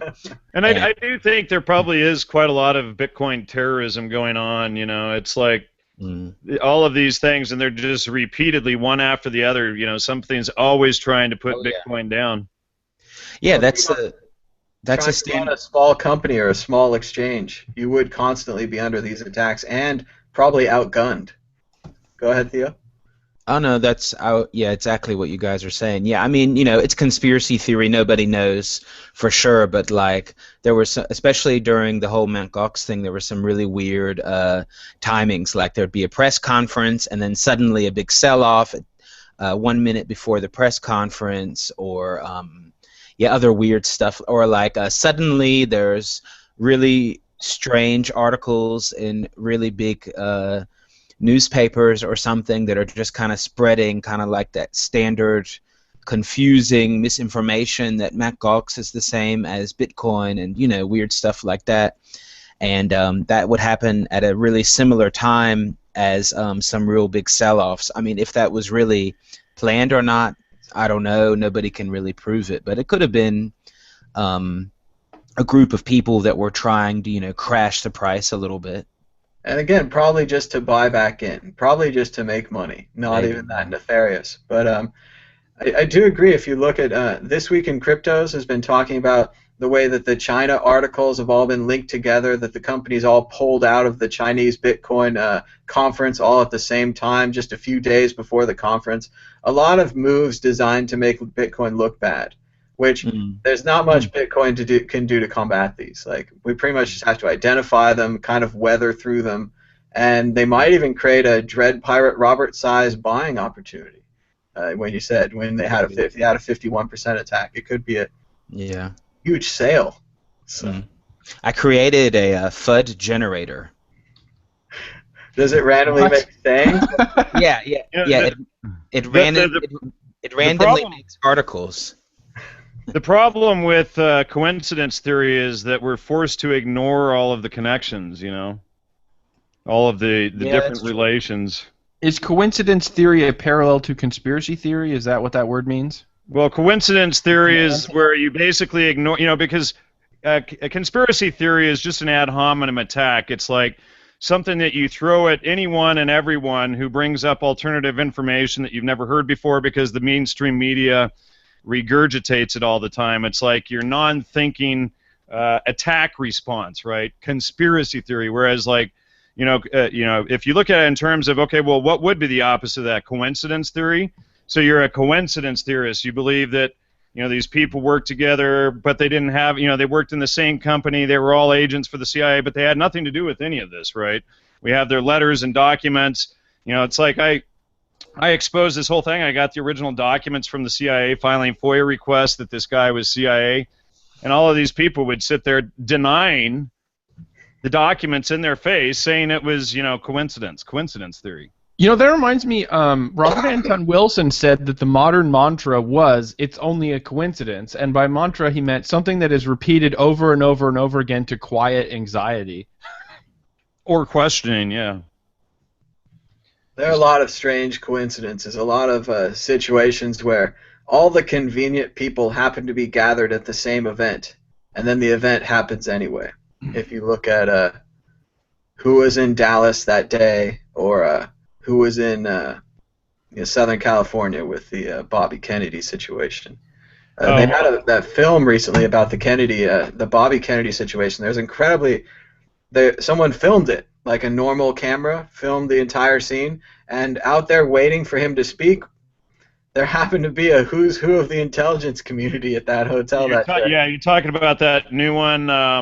I just watched it again recently, and you know, what's interesting is, like, you know, that totally overlaps into my research on Gordon Wasson that I was mentioning about a minute ago. Gordon Wasson was working at the CFR with George de Mohrenschildt, Dimitri von Mohrenschildt, George de Mohrenschildt was Lee Harvey Oswald's good friend. I talked to Judy Very Baker a few weeks ago. She admitted that George was, in fact, Lee's handler. And, George and Wasson ran the Russian Student Fund together and some other CIA operations together, etc. Of course, Wasson was the discoverer, quote-unquote, of magic mushrooms. And then we have these instances of Lee doing research on LSD and all this stuff way back in the day. It's just, there's probably, I've personally probably found about maybe 20 or 30 different overlaps between MK Ultra and Kennedy's assassination. But when you get into you go to the Princeton Mudd Library, that's where they maintain the CFR archives, and you can go in there and you can search Wasson and Dmitri von Mohrenschildt, George de Mohrenschildt, etc. And or you can just call up the library and for how many cents per page, they'll just mail you a box of this stuff. Which is what I did, and you can get all these documents and you can go through it all and say, whoa, Lee Harvey, these guys were all working together. Holy crap. But that would just be, coincidence theory. Well, and remember that any historical event before maybe the last 5 to 10 years, the last 25 years, no one has any idea of even the particulars, let alone the details. There's a complete amnesia. I think it's getting much, much shorter. We're getting into 5 to 10 years. Where people don't remember the Iraq War, they don't remember 9/11. I think it's actually based on elections every 4 and 8. I think they all, people have like a 4 and 8 year memory. It's like the goldfish, I don't mind forgetting the Bush administration. Like a goldfish has like a 2 or 3 second memory. Sorry. Oh no, you're showing me their FUD generator. Yeah, these are pretty funny. Let's see. Well, we're probably easier to control the shorter that memory gets. Yeah. So if I reload it, then if you reload the page, then it creates a new article every time. Yeah. And it's I have a new age generator that does that. It's basically, I'll be honest. I just took a bunch of parts of articles and just kind of mixed them all up and made sure there's some nice, grammar mistakes, because a lot of the FUD that would be spread is like this randomly, really horribly translated, random stuff, and I just kind of made my own FUD generator. You could just take this and publish it somewhere, and then post it on Twitter and all the chat rooms, and people would be like, "Oh yeah, did you hear the latest article?" And it wouldn't sound a lot different than one of these ones that you can just generate. Well, what would happen if William S. Burroughs was alive in the age of Bitcoin? Yeah. Have you seen the Deepak Chopra FUD generator? No, I haven't seen that. Oh, it's hilarious. And there's a New Age one and there's a Deepak Chopra one, and it's just like all these corny quotes that this thing. I mean, you could literally just click this thing like 100 times and publish it as a New Age book. Oh, that would be great. That's not that hard. I'm looking at the FUD generator that you made, Theo. I like it so far. I see a lot of keywords like BTC-E, Coinbase, and Quark, and then it has something called Prime Myriad. I love that. It's like Prime Coin / Myriad Coin, and I saw another one. It was like Quark Myriad Prime. And I was like, whoa, that's like 3 coins together. That's way from the future. I think I got it. Maybe I have to adjust it. I think it got a little bit too chaotic, maybe. I know what happened. I think I screwed it up because you know what I wanted to do? Yesterday I was fooling around with it. Actually, I think I got a little bit inspired from that, what was that talk that you guys did about altcoins? It was like really serious. Oh, yeah. Altcoins good or bad and all that. Have a future talk. Yeah, that was really interesting. And then I was like, you know what? I need to make an altcoin generator. And just like it creates, it's like algorithm, gimmick, I know that logo. So said that he believed that every single word in the dictionary was going to have coin put after it. Yeah, exactly. Yeah, but then you have to combine it in the right way. I don't know. You could do, dog, cat, coin, proof of work, proof of stake, X11 - Quark, Myriad, so you can mine it with everything, and it's graphic card resistant, CPU resistant only ASIC. Beautiful. That's the future of this thing. That's where we're going. And It's going to be not long. Like already, I said on that show the other day that the coin market cap says next 100 coins. They have to limit it at 100. So that's going to be next 1,000 soon. That's going to be like paging through these things, endless amounts. Maybe I don't know. We'll see. Maybe it'll explode like that. It might actually die down some. I don't know. I guess I don't know if anyone is keeping track of the releases per day, releases per week. It would be good to just see like a kind of if it's really increasing or if it's really decreasing and how much hash power all of these coins have, and just to see if hash power is a problem. If you're a new coin that actually needs to be mined, that's why I think more and more we might see more coins that don't need to be mined. They're like meta coins. Coins on top of coins, master coin, counterparty, open transactions, something like that. Yeah, I think the coins on top of coins is really interesting, and I think that this whole proof of stake is interesting, but I think it's just the newest gimmick. It's very much a fad, and you really, I mean, I hope that Blackcoin turns out all right, but it seemed that they were ahead on the proof of stake fad, and now they're trying to get into the anonymous coin fad, and that's a lot of fads. Oh yeah, I forgot that. You got to combine as many fads as you can together. Well, yeah, like what we really need is a proof of stake anonymous coin that's ASIC resistant. So, and maybe has a dog meme. We need a dog meme too. Well, I think that Darkcoin is ASIC resistant, right? That's that X11 thing is. Well, we're going to talk about Darkcoin if you want. Darkcoin has been the little engine that could lately. It's been going up like crazy. Yeah, but it went down. It crashed finally. It sure did. This weekend we had if we go back to the chart here and we do some chartism, the chartism is going to say this figure at the top is an M for murder, is I think what the chart would say. No, don't you see the double top? There's a double top. Yeah, the double top. It's the M right here. It spells out. And then right there, you know that like it's coin's about to be murdered, and then it has this downward trend. And somewhere in here, they actually forked the coin, and the coin was removed from exchanges for a few hours. And I'm pretty sure everybody freaked out during this time. And since then, there's been a lot of freakouts and a lot of confusion. The other chart people are telling me that this line here this is all unsustainable growth, that this is all artificial in some way or hype-driven growth. And that's why we're going back down, and that's why, well, I got out this time, so I'm one of the lucky ones. But now I'm not sure if I'm getting back in, because this has been real crazy. So what do you think, Theo? You got a chart? I don't have a chart of Darkcoin, but I think that you shouldn't go back in. I mean, technically, you shouldn't go back in unless you can define a bottom. True that. I mean, I like the idea of the coin. I like the anonymity, all those ideas, but that doesn't do anything to tell me the price of the thing. Well, I mean, if you really like it, then John, just you appear to be. You might need to unmute yourself. You know, the issue with Cryptsy too is, looking for a bottom. As soon as you find the bottom, they'll move it to the doggy coin market or the proto-share market, and then the bottom goes 100 times further lower, so then you just lose that money again, and they'll have one on a Bitcoin market, and then after they milk it, then they drop it to one of the lesser markets and dump the coin. I don't think Crispy has all those markets anymore, do they? They have the Litecoin markets. Yeah, but I know what you mean. I know what you mean. Did they dump all of the altcoins in the last few months? No, they got rid of a few. They don't have direct crosses for all of those, but they do have mainly Bitcoin and Litecoin crosses. They used to have Prime coin markets, but they closed the Prime coin markets, it looks like. Yeah.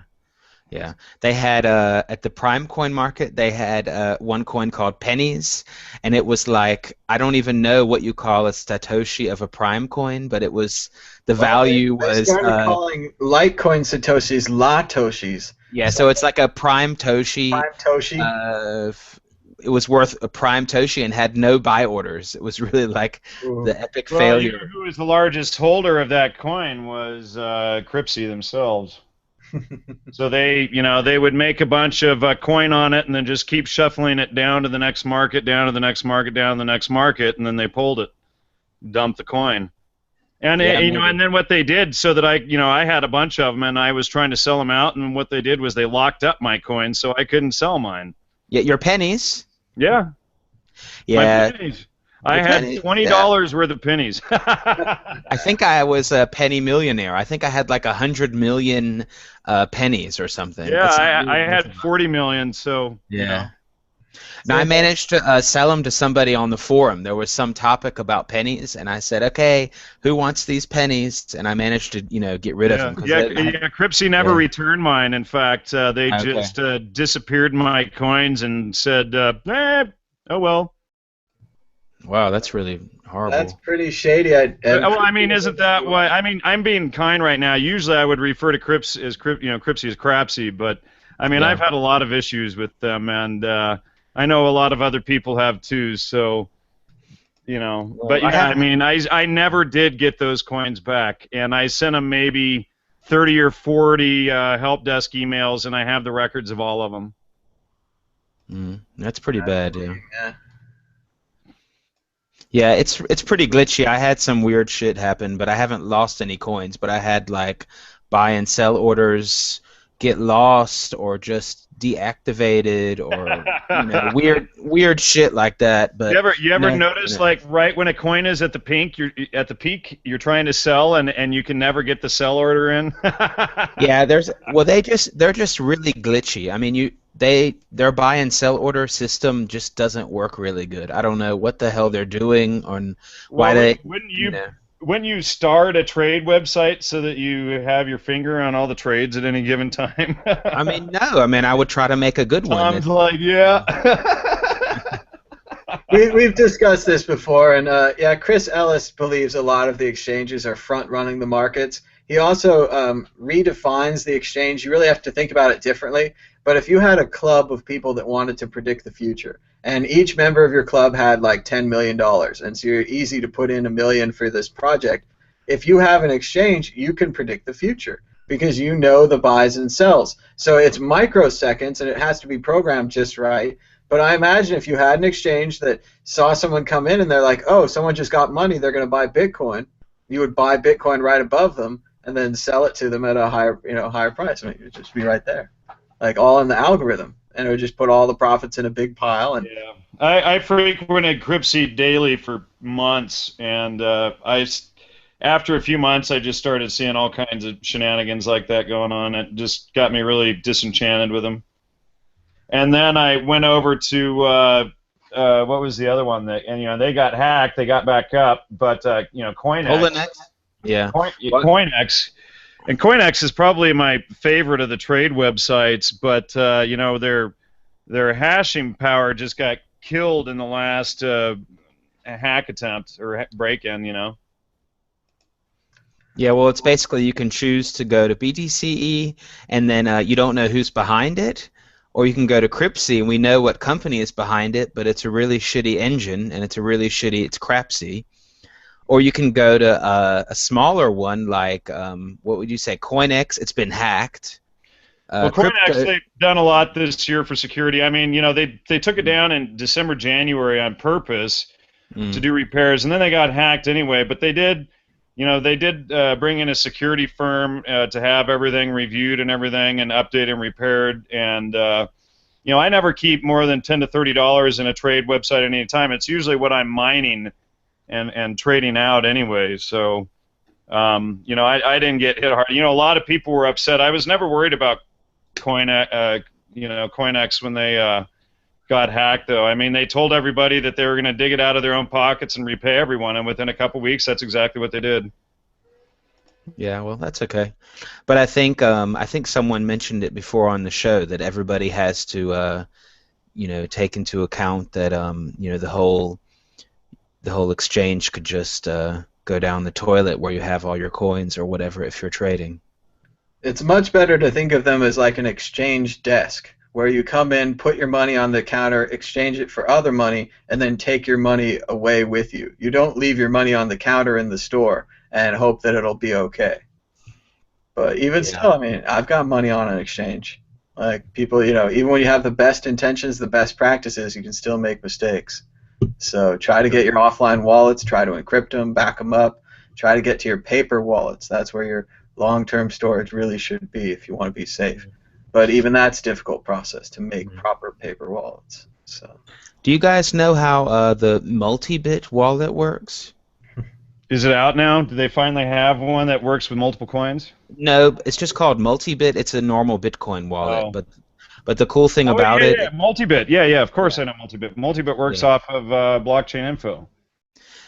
yeah, perhaps, but because you don't have to download the whole blockchain. Right, but which is, positive in one sense but negative in the other. I mean, it's great for not filling up your roaming directory with crap, like 21 gigs worth.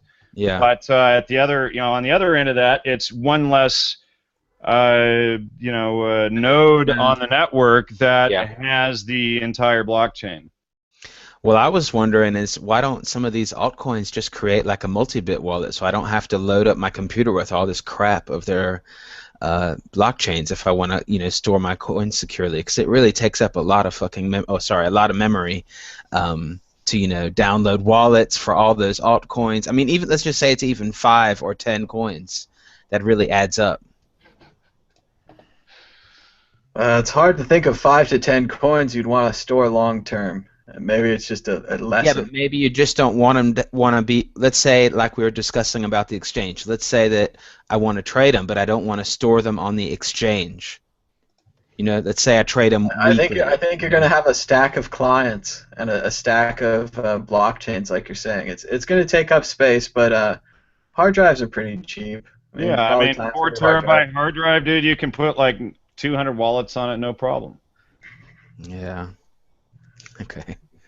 4 terabytes is awesome. Well, I don't know how they make the multi-bit wallet. I guess, okay, if it's based on blockchain info, then I guess they just kind of, get the information from them. But I thought it does. It pulls directly from blockchain. Yeah, right. Okay. Then I guess the other coins won't make a wallet like that. Well, they could make a dogchain.info website, and then you would have a exactly. Doggy bit. Yeah. I haven't, I've downloaded multi-bit and installed it a couple of times. I haven't used it. I prefer Armory or Qt usually. Well, yeah, Armory is probably the most secure. Yeah, and I do like how, if you create a bunch of wallet addresses, like Armory has its own like second blockchain that it circulates around, and then it rebuilds all of your other wallet addresses that you had. If you can get one back, it'll go back through and fill in the rest. Definitely. Yeah, Armory seems like the best one for security. Looking at the Darkcoin price, Darkcoin continues to retreat today, all the way down to, looks like, 137, all the way down to 132. Tom, last time we were talking about Anoncoin, I mean, why is the drive away from Anoncoin lately anyway? I believe it's mainly that they are in between projects. So it's a difficult thing to invest in because their previous project, they're trying to adapt, Zero Cash or Zero Coin. Zero Coin. So they're trying to adapt Zero Coin, but they haven't yet. So everyone still likes Zero Coin, but this Darkcoin team came along with a flashy website, and they actually introduced some things like the Dark Send technology and some of their other ideas. And they just it happened at the right time with Dark Wallet, and then Wired Magazine did an article about the various dark technologies coming out, and I think that was kind of the IPO, the kickoff for this whole, mostly hype-based, but it's, again, what people really want. People do want an anonymous currency, and they're willing to invest in Darkcoin if they think that's going to be the one. And then a lot of speculators joined in, and we had this, little speculative bubble here. But yeah, it's just Dark Wallet, Darkcoin. And at first, I was even turned off by the name Dark. It sounds a little suspicious. What are you doing in the dark? But then basically, Christoph told me that we're going to name everything Dark from now on. There was some kind of FBI report that had some kind of line that was like, and now the traders are doing things in the dark. And then from that point on, we're just going to name everything. I agree with Christoph on that. You know, and Christoph warned me the other day, dude, you got to go buy Darkcoin right now because it's going to get a big old bump tonight. And I think he talking to me or to you and I both. But of course, Yeah, I was didn't there. do it. Unfortunately, he didn't say it was if it was $100 tip or $1,000 tip, and it turned out it was very much $1,000 tip, and I put 100 in. So. Well, let's see. I've got an empty Blackcoin wallet. And I do have some Norbits or something like that, Nor shares. And then Annencoin is the one that I usually kind of support out of that group, you know. Yeah, Darkcoin was cool. I mean, first time I've made money in a while, so can't complain there. But it's pretty Quick, nice. everybody, sell all your altcoins. Are you a Bitcoin purist or what? Me? Yeah. Whoever said If sell you all the saw coins. my desktop. The wallet.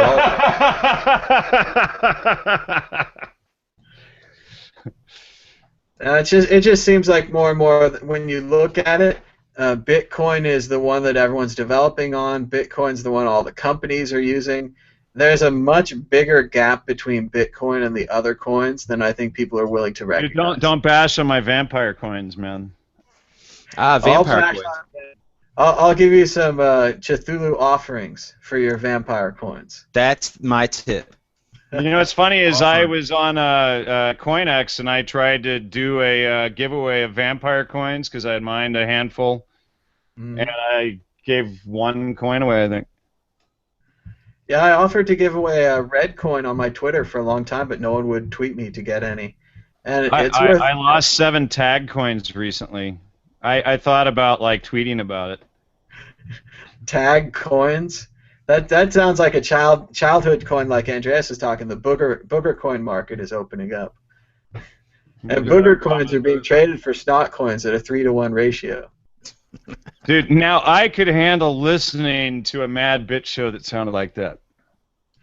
That's where it's going. Booger coins, snot coins, Jimmy coins. And remember, Jimmy coins have no value. It's just Jimmy gives them out. So if Jimmy thinks you're cool, you're going to get some Jimmy coins. And if you haven't gotten Jimmy coins yet, you're not going to be cool at school anymore. The playground they're making. I'm not cool then because I don't have any Jimmy coins. Yeah, got to open a Jimmy coin wallet. Seriously. You know, I think the playground coins are probably going to be long-term investments. Like, if you have an athlete who people think is promising, they're banking on that coin being worth a fortune later when he's in the NFL or something. Or if you've got a who's like doing the AV club thing, they think he's going to be a celebrity someday, then they're banking on his elementary school coin being like a collector's item someday. This is kind of like Adam Levine's stuff, right? What he's been talking about, creating coins for each individual person or whatever. Let's just create a massive meta coins and stuff. And hey, that's the next trend. I've got it. That's the next trend. Name coins, not name coin, but like, so I'm Theo, and so I release Theo coin, and then you can release John coin, Mary coin, Janice coin, you know, etc. You go on the name theme. So you go away from the animals, and then you got this whole dark anonymous thing. We just go straight up to the names, and if it's a popular name, then maybe a lot of those people want to have some. Well, I mean, if we're going to be methodical about it, we ought to just start with the alphabet, and there ought to be A coin and B coin and C coin. That's great. Yeah. What about just 1, 2, 3, 4, 5, 6, 7? Yeah, that's nice. A coin, you'd be at the top of the exchange every time. So. Yeah, I mean, that's kind of like URL. That's sort of like URL squatting, isn't it? It is well, like yeah, well, it's not exactly like domaining. I mean, I guess I'm a domainer. I'll out myself, you know, but it's not exactly the same. I mean, if you buy a domain and it's just makes absolutely no sense, then nobody's going to want to buy it. You have no use for it. I mean, you could make a website on it, but that's it. I don't know if it's exactly the same per se. I'm not saying it's exactly the same. I'm just saying, like, all of these names are out there just waiting for somebody to claim them and make something out of them. That's true, yeah. And so, and actually, it is similar because they just came out with all those new endings. I don't know if you guys noticed. There's like dot.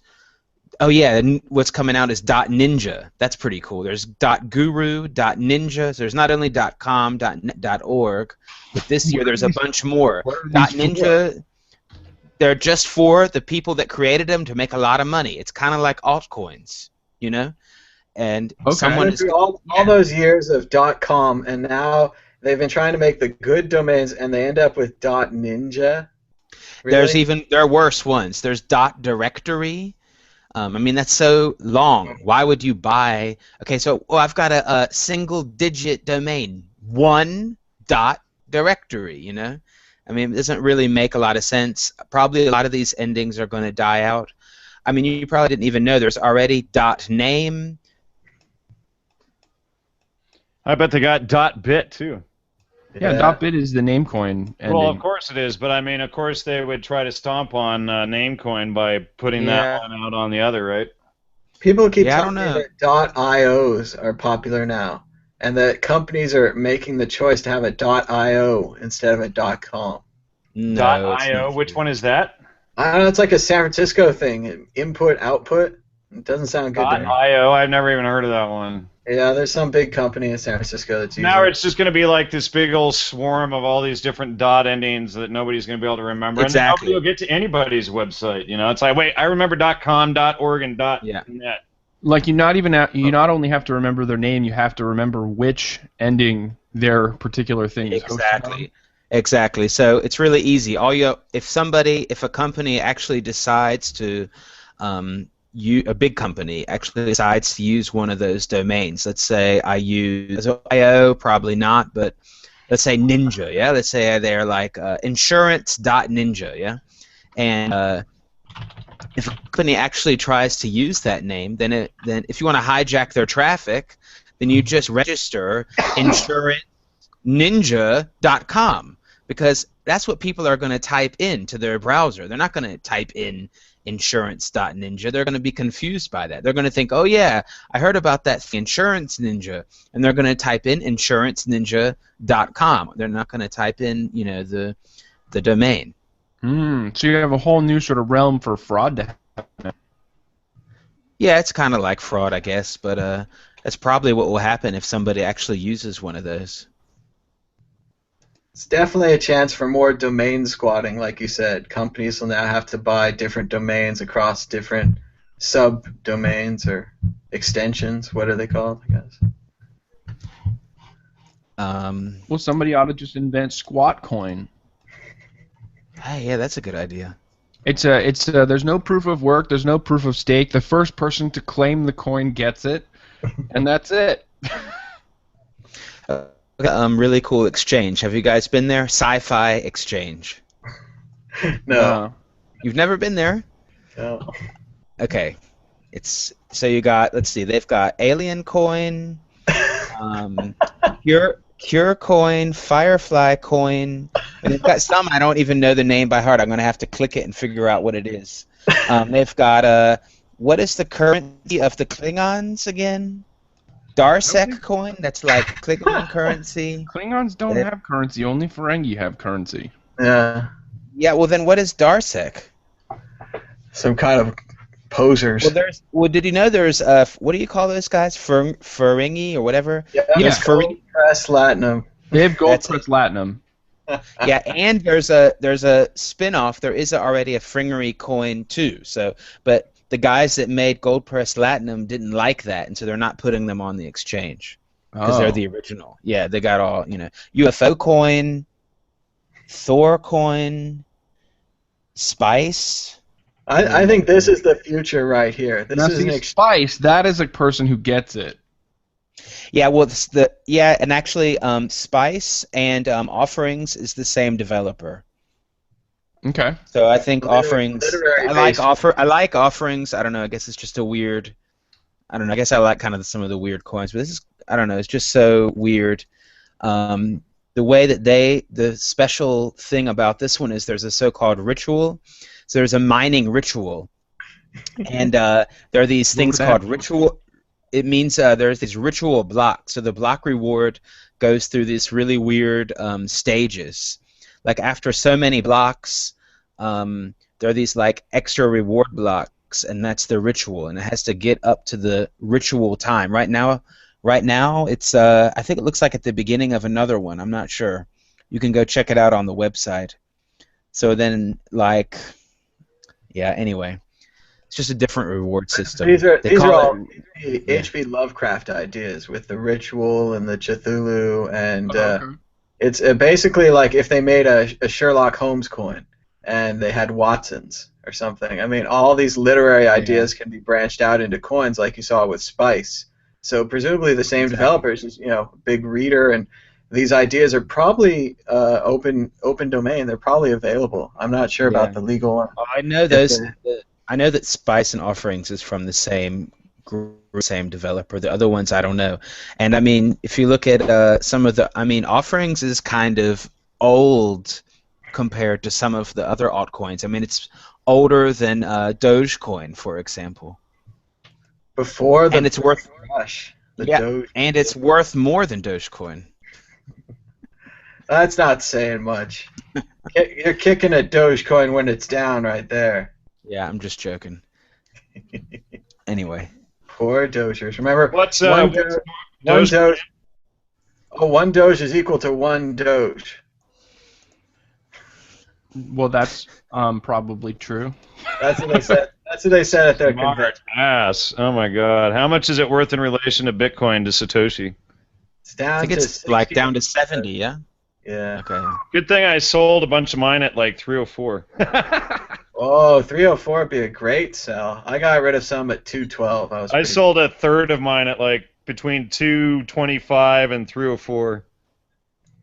Yeah, it was good. I never saw the buys go down to 30. That's what they said. They went down to 30, up to 300, and that was the Dogecoin Oh, run. did people actually buy that? Oh, I guess I did sell it to somebody. Well, that's what Chris J was saying during yesterday's altcoin discussion, is that it is a zero-sum game. In order for me to make gains selling dark coins, someone else has to come in to buy them. And it's all about the information and the timing. If you're the first to the coin, you might have a good opportunity.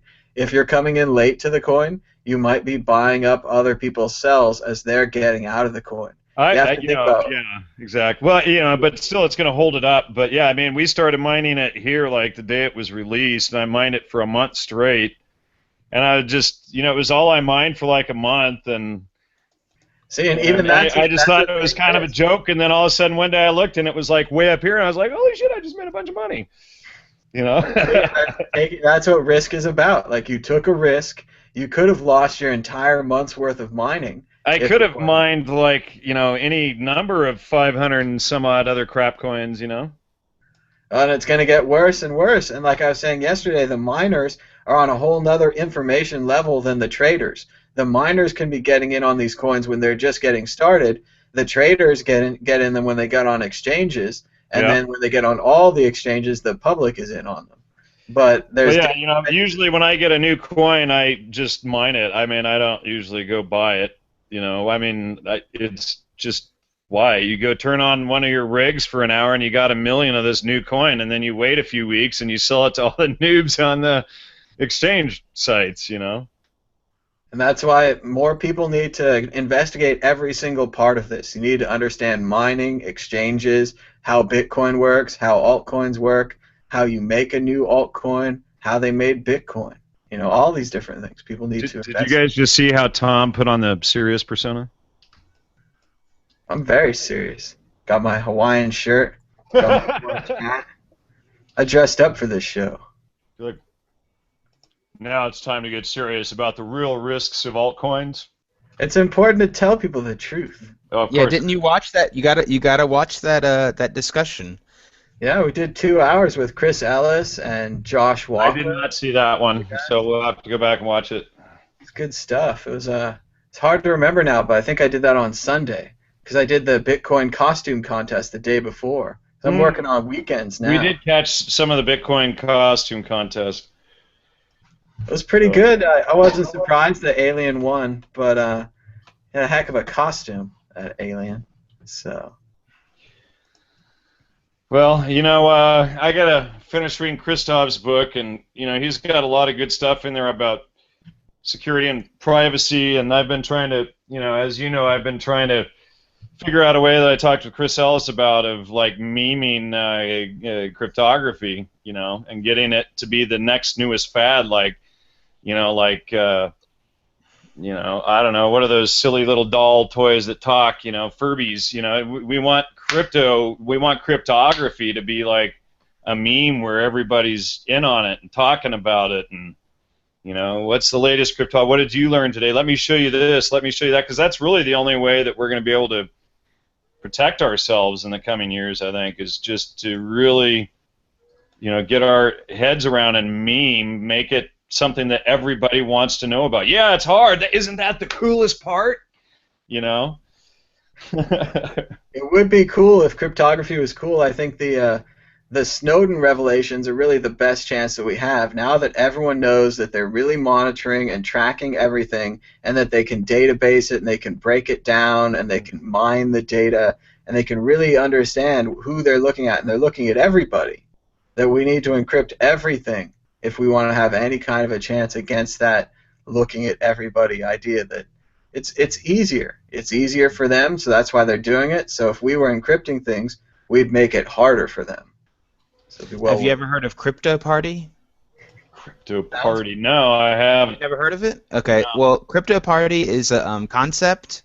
I've been to a few of them, and it's really, really good. I think that if you just go to cryptoparty.in, so cryptoparty.in, you can check it out, and it has already some kind of how to do a crypto party. Basically, a crypto party is a kind of how to this is stuff exactly, party. Yeah. So And, how do we meme these guys? Well, basically, you have to just do it yourself. There is no. It's the cool thing about crypto party. It's just a concept. There is no central organization. Anyone can do a crypto party. You just get a space, like a co-working space, or I don't know if you want to have one at your house, kind of like a Tupperware party. And yeah, you just teach people how to encrypt stuff. And the idea is also that you meet someone in person and you exchange. I forgot. Damn, I forgot what it's called. I should know. Like a little code word that you guys know to verify that you're really talking to each other. So if I use, a pigeon, the chat thing. You know what I mean? Yep, Pigeon is a open source. Yeah. Okay. So you can encrypt it, but then you can also add this like extra password that only you and the other guy know. So if you met the person at the crypto party, then you could have that extra verification, because otherwise I could spoof you. I could be like, oh, I'm the NSA. I'm pretending to be chatting with you on Pigeon encrypted, but really I'm just spoofing someone. But if we had our own little password, a little code, that we know, then and we met each other at the crypto party. Here's one issue that I see with this, though, is like, at each party the first time, you need at least one expert, and then exactly. And then it ripples out. So, I mean, who is the expert that you bring into your first party to teach you so that you can have others and they can go out and do more? I mean, that's... Yeah, you gotta think about it. That's because what you have to do is you have to get what they call crypto angels. So crypto angels are the teachers. Yeah, and it is like you said. Hopefully that after you have one or two, there are other people that will come and they volunteer to be a crypto angel. So it's kind of like, okay, welcome to Crypto Party. Today we're going to talk about how to use Tor, how to use PGP, and how to use Pigeon. Who wants to teach people about Tor? Raise your hand. And they like go over there and do a little that's that part of the room. I still want to do something on this. I mean, this has been. I probably drive every time Tom calls me or brings me on one of these calls. I bring up this topic. So, well, it sounds like a bigger. It sounds like a bigger thing than just cryptography. This sounds like this could apply to any of these sorts of technologies where there's a learning curve. Well, sure. I mean, but isn't that the idea? I mean, you include tails. You include they have tails. Paper wallets. You would do the whole breakdown. Get them to understand SHA-256, SHA-512, SHA-3. Break down what these things are, but figure out a way to make it exciting and fun for people to learn this stuff, and not just like dry, raw, mathematical code to keep things encrypted. That's the numbers of sand in the universe, right? Yeah, exactly. That's exactly the idea, and I think that's the way to go. I mean, I was at some crypto parties. I even thought, oh, let's do a Bitcoin party. Same format, basically. You just show people in an informal way in a party format. How to install a wallet, how to make a paper wallet, the basic stuff. But you could also, just do a whole crypto party and have Bitcoin too. Sometimes, depending on who's organizing it, there is a little bit of, if someone's interested in Bitcoin, there's someone there that can talk about it. But usually it's just really basic stuff, quote, normal people that are interested in just using PGP, or how do I make my smartphone a little bit more anonymous. Sounds like good stuff. Great idea. It's too bad you're in Frankfurt. I'd set one up with you at stateside right away. Hey, I'm not even an expert. I mean, I just know I can do the basics. But yeah. Just go to the crypto party. Well, you know what? Let me just say, if anybody who's watching this out there, this is live, right, Tom? If anybody is out there watching this, please go to Gnostic Media and hit me up if you're part of the crypto party scene. We'd like to set something up, maybe. After I have Christoph on focusing on the darknet stuff, I do want to focus on some of that. So, maybe if we, maybe we could even do a live show of the crypto party, and show everything being done, show what's going on, so that we can spread these ideas further. Because I mean, with all the transhumanism propaganda going on and everything these days, we've got to get ahead of this game, and cryptography is going to be the only way to do it, I think. So that's a great. I agree with you pretty much. I just found on the Crypto Party webpage, there's somebody put together a Crypto Party handbook. So it's basically just a really basic outline of how to put on one of these things. So it should be really easy to do with, I think, a basic understand, without being a professional cryptologist or something like that. It's just basically, these are just really, I think some of the people at these things are really young kids that are probably just hackers, and they're just spreading the news about cryptology. The 25 to 35 age group is kind of key right now to teach everybody this stuff. And they're the ones right now where all of the brilliance and all of the fighting the system is coming from, at least the on the cutting edge technology into things. So yeah, I mean, we need lots of 25 to 35-year-olds teaching all of us old farts how to do this stuff. And that really does seem like what it's like. It reminds me of the priests and the Bible. At first, only the priests had access to the Bible.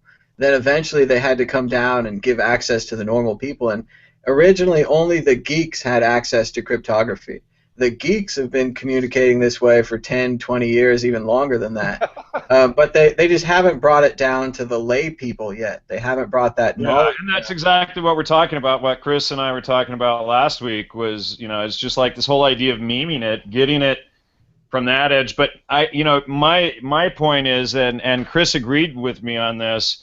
I think maybe Will or somebody disagreed, but I don't think that it should be, broken down so simply that it's so stupid and dumbed down that people lose the essence of what cryptography is and how to use it and utilize it. It's like, well, we want cryptography to be in the background and not something that people even think about. Ooh, the mysterious cryptography behind the scene. I want to get rid of this smoke screen and have the cryptography right at the forefront, so that instead of dumbing people down and oversimplifying things, do the opposite and meme cryptography so that people want to learn it and make it the popular cool thing to know. Dude, what do you know about crypto? And everybody's going around sharing their new cryptography bits and nuggets that they've just collected and learned. I mean, that's what it's got to come to somehow or another. I don't, this crypto party thing that you brought up, Theo, is the best thing I've seen so far, and that is obviously just a start. I mean, that it has to go far beyond that. Yeah, I think it's a good idea. We could put it in with the Bitcoin. While we're getting people onto Bitcoin, we could get them into cryptography. I'm not sure. I mean, it sounds like a great fantasy that people would be fighting over different encryptions and coming over to show you the new encryption, and maybe I'll change to that. I'll be more secure. They have to be really onset by outside forces to cause that kind of paranoia. But I think that's going to happen. Like they're going to cause does that. it have to? Do we have to make it a paranoia-based thing? Can we? I mean, all of these guys use this Marshall McLuhan and sophist spin on all of this stuff, right? I mean, is there a way that we can make cryptography cool so that people want to learn it, on a regular basis, and not spin it in a bad way like McLuhan and these these transhumanists do, but get it so that people want it, repackage it at least, you know what I mean? There's definitely two problems. I mean, the one problem, you want to give it to them easy. So it's like a bunch of talking bears, and you push a smiley button, and your message is encrypted now, but you don't know what the smiley button does. The second half is you want them to understand these algorithms. You want them to be able to notice changes, notice differences between the algorithms, why they're better. I got it. Mad cryptography. I'm open to that. We already have mad potcoins. And no, not for me. We don't need a third mad whatever, but for you. Well, you can do it. I mean, I'll try. I feel like this isn't the trend of any technology. Like, I feel like every technology gets sort of dumbed down as it becomes user-friendly. Well, and we need cryptography to be user-friendly. Well, that's just, that was Steve Jobs' purpose in the universe, No, not just. I don't just mean. I mean like the plow. Like every piece of technology. I mean, this is sort of part of the fundamental division of labor. You know what I mean? Well, sure, but in the sense of a plow, I mean, today we have a tractor, so it got far more complicated compared to dragging something behind a horse through the dirt, right? No, it's simpler. It is easier for me to go to a hardware store and buy a tractor than it would have been for me to blacksmith a plow. Yeah, but your town would have had a blacksmith. I mean, it's interesting to look at it both ways. But all of the technology involved in the tractor, if it breaks down or something, then you got to hire a specialist if you're not a mechanic to come out and fix it. Whereas, a plow behind a horse, you just make sure you don't step in the shit. That's true. Already. Companies are already offering a kind of dumbed down encryption that's, as you described, behind this black wall, and you don't know really what's going on. For example, T-Online, I think it's in the States too, right? T-Online? I've never heard of that. You know T-Mobile? Okay, sure. Yeah. Okay, it's the same company. They just have an online service in Europe. And basically now they have this encrypted email, but it's not end-to-end. It's just encrypted like at their data center or something. It's not end-to-end. I guess so that when it passes through their servers to the NSA, it's encrypted for that second. Exactly. Yeah, exactly. What's the point? It's marketing. It sounds good. Everybody is freaked about NSA and all that kind of crap.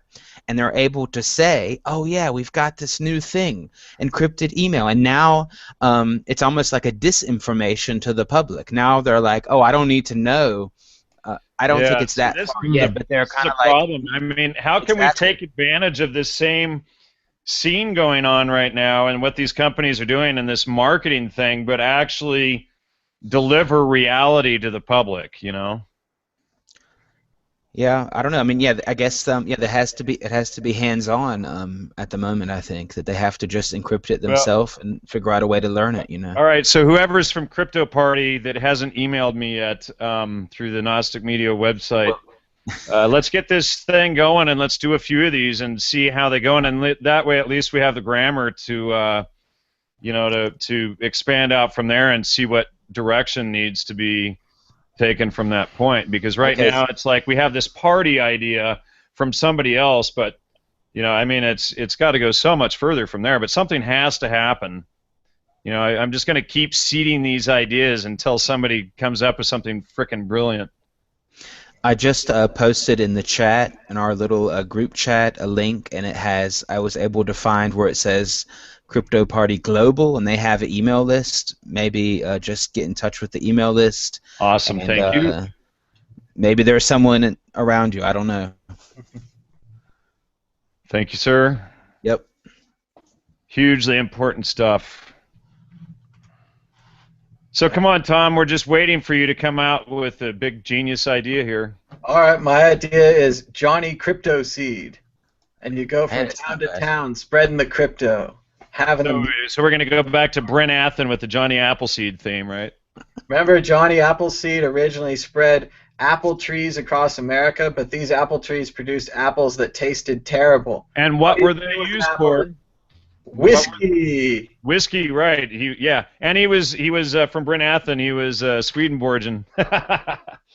Well, and everywhere he'd go, he'd bring like last year's whiskey with him. They'd drink that. They'd plant the apple trees, and then next year, those farm people would be making their own whiskey. So it spread liquor across America. The hero of Johnny Appleseed. So the hero of the Swedenborgian religious movement outside of Emanuel Swedenborg, right? If you've ever researched that guy's background, wow, man, talk about his ties into all of this wild occult stuff. Now, I mainly know about Johnny Appleseed from that the book Paulin wrote about the 4 different plants: potatoes, cannabis, tulips, and apples, and how they spread through humanity. It was an interesting book. But, yeah, I mean, you couldn't clothe yourself or eat half the time if you didn't have weed. So of course everybody had weed. well, hemp apparently is legal again. I keep waiting for all the things to happen. So. You know what, dude? They brought in the Prop 215 movement to smash our hemp movement back in the 90s. You know, I was working with Jack. I was the Inland Empire coordinator for Riverside, San Bernardino, and then up in Northern California in Butte. And they brought in Prop 215 to wipe out the hemp movement. You know, they didn't want that stuff. Leave everybody in jail, forget the hemp rhetoric, get rid of all of the activists. You know, give them medical marijuana and a doctor's note, and they'll all keep quiet for 20 or 30 years. Hey, as long as they can string them together, you just got to string together a series of those 20-year victories, and you've got a generation or two. So. Indeed. Well, gents, I'm going to get off here, and I'm going to contact these people that Theo passed over and see if we can work something out with that. It was nice meeting you, Theo. I think I talked to you before, Dovey, right? I think we have, yeah. Yeah.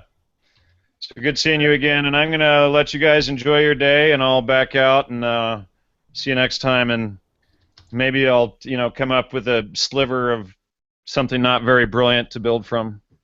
It sounds good, though. I think that Johnny Crypto Seed and spreading the idea of cryptography when you spread the Bitcoin, get people to sign up for encrypted email when you give them some money. So that's a good idea. That thing you did with the costume thing and getting people to download the wallet, and then if they want their coins, they got to figure out the wallet, all of this stuff. I mean, how do you get cryptography with that at the same time so that they're learning both and going, oh my God. Okay, well I just put them right together. Instead of sending someone $1 in Bitcoin, you send them an email with $1 in Bitcoin to an encrypted email, and then make them get into the encrypted email. Something like that. Sign-up process. So, because we didn't in the old days, we weren't able to give someone $1 in digital currency. Right. But see, the thing is until you get them in there, they may not get the reward, and they may not be motivated enough because it's so mysterious and confusing when you're trying to get in right away. Yeah, it really just needs different levels and a whole training manual and video games to get them to play, to get them to think about the ideas. I mean, basically like video games. That's it. Yeah, I mean, it's instead of all the military games that they're learning how to kill people in Iran and Iraq, maybe they could get video games that actually teach something valuable, like cryptography. I hear the latest game, Watch Dogs, which came out the last couple of days, is all about hacking Chicago. And the entire game is about he hacks into the lights and he messes up the traffic lights, and then he gets to the electrical grid and he messes up the electricity, and it's just this hacking game. And wouldn't you know it, they installed a Bitcoin Trojan into the pirated version of the hacked game. So if you download the pirated game about hacking, it'll mine for Bitcoins on your computer. So, worlds collide this morning. I covered it on my show. But yeah. Very good story. Thank you, gentlemen, for the talk. It's good seeing you again. We'll talk to you later. You too, Tom. Take care, guys. Nice meeting you, Theo. Later. Later. So now we're going back to our original topic, which is, of course, the 2008 Jim Carrey movie Yes Man. Yes Man. Yes Man. Yes Man. I haven't seen this movie. Me either. Well, we can talk about whatever you guys want, but basically it's kind of a parody of The Secret, and Jim Carrey takes a vow to say yes to everything. Like, absolutely everything. So every opportunity that comes his way, he says yes to. So it's kind of a joke. Kind of because he goes, stupid. yeah, it's That silly. sounds kind of dumb. Well, it's like liar, liar, but he says yes to everything. And it's Sounds actually exactly like Liar Liar. well, wouldn't you know it? It was written by the same guy, but it was actually based on a book. So there's a little bit of someone else's work in there too. But still, a fun movie, very light. I talked about it for an hour this morning, so I think there's more than enough meat on the bone. But again, I could talk about any movie for an hour. So, what would you guys like to talk about? You want to go through some news? Anything happening in the Bitcoin that you guys found interesting this last week? I don't know. Let's see. Well, they're talking about taxing Bitcoin in Germany, unfortunately, with an additional sales tax. So that would just make be on when you're buying and selling things, or would that be for mining? yeah, and well, mining, I'm not sure about. More for the commercial sale of Bitcoin in general. But it's still really unclear. I mean, the problem is these people that are writing these opinions. It came from the German tax authority. They think the fax is, the neck is pretty modern, and they don't really, have a good understanding. But yeah, it sounds like it could be bad if it's depending on how it would be implemented, because if it was about just selling Bitcoin in general, then that would mean if you accepted Bitcoin, then if you wanted to cash out, then you'd have to pay sales tax again. That's what we're worried about, basically, because that would be really a bummer. And anyway, it would be really stupid if you just wanted to sell Bitcoin like at a bitcoin.de, for example, and you had to pay extra 19% every time you got to realize sales tax is 19%. wow.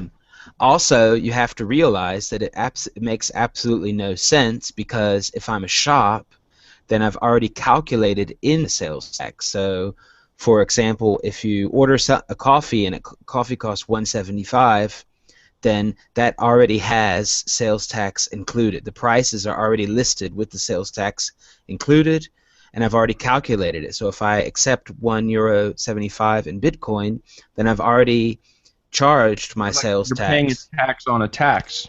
Exactly. It makes no sense. But basically, the like Bitcoin Germany organization asked, as part of their tried to get some clarity with the government. Okay, what's the deal? What's this going to be like? You wrote a few things. It's still kind of basically, in the past they wrote some opinions and it kind of was positive, but on the other hand, it always kind of left this back door open. And now they've come out with this thing, and it sounds like, as I described, it sounds almost like a double tax, and it's because they're categorizing the sale of Bitcoin as a so-called special service. So the actual selling of Bitcoin itself as a service. It's mumbo jumbo. I don't know if it's really an attack on Bitcoin itself, or it's just a total misunderstanding, or combination. I don't know, but it's still exactly unclear how it should be implemented or if it will be. But yeah, that's one interesting thing that Well, you have to remember that the regulators are in a very unfortunate position. They don't understand what they're trying to regulate, so they don't understand how to properly regulate it.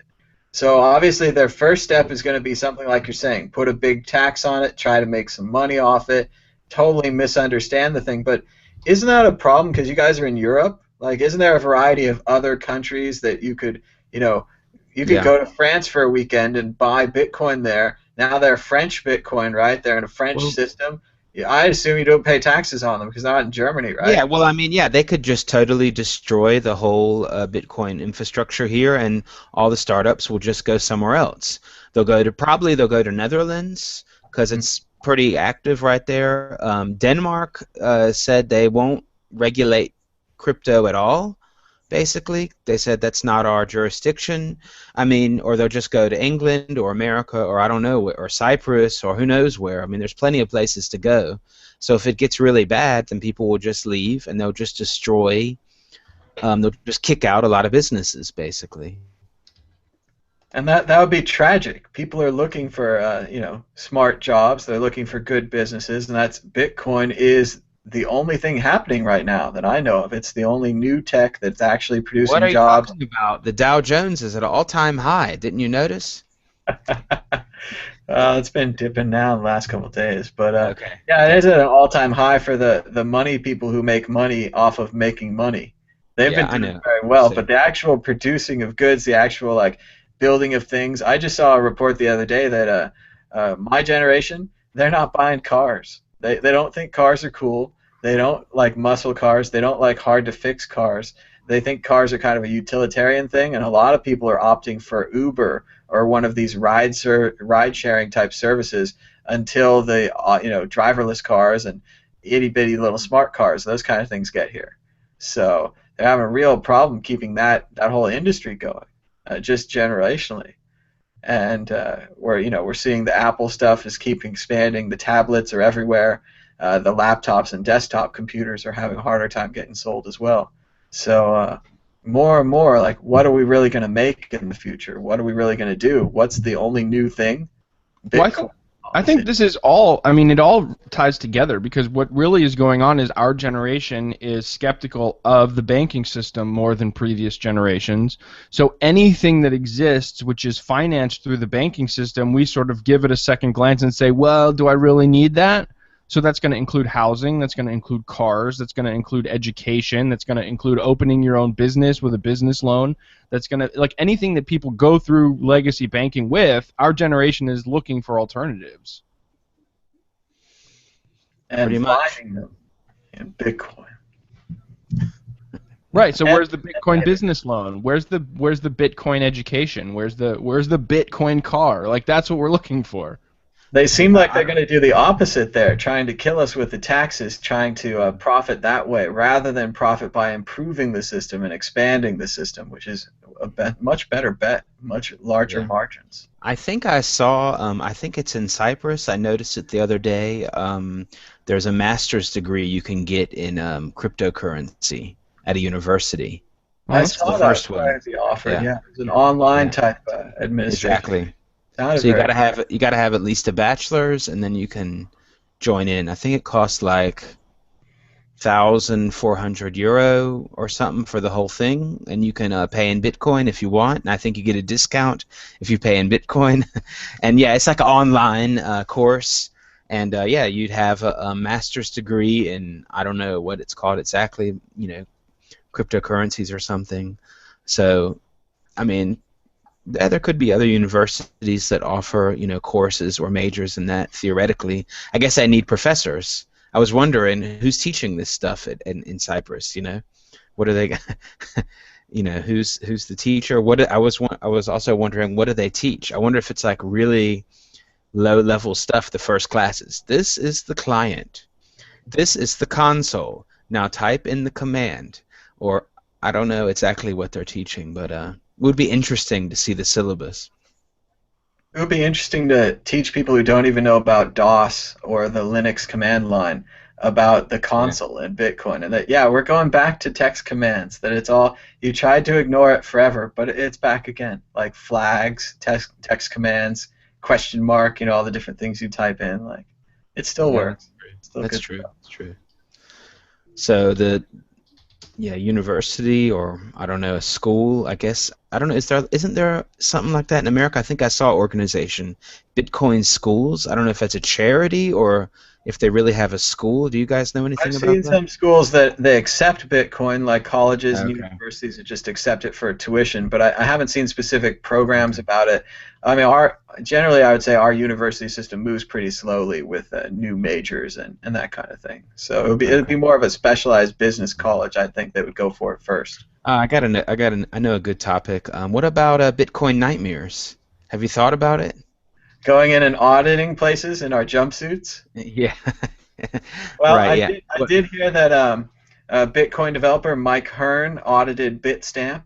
So and they were successful. Bitstamp is approved by at least at this time right now. So good for them. Congratulations, Bitstamp, and good job, Mike Hearn, Bitcoin developer.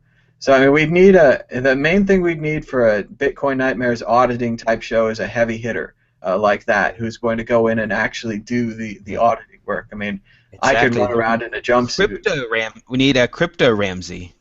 We do. Crypto Ramsey. Yeah. And he can tell them I can't believe you got a cold storage out here. I can't believe you store your cold storage like this under a cat. That's madness. Not quite Ramsey, but yeah. still. But you got the right idea. Yeah, you're right. I think you would need some big hitters. I haven't figured out a real good way to do it purely online. I guess it wouldn't work. But yeah. Well, we might be able to just fake up a show too, just to have a one episode. Just run into some business. Where's your cold storage? I just audit businesses that are accepting and just kind of, that's an idea if someone is accepting. But I mean, it's not really helpful at this point. Yeah. Anyway, it's a cool idea. Gotta keep working on it.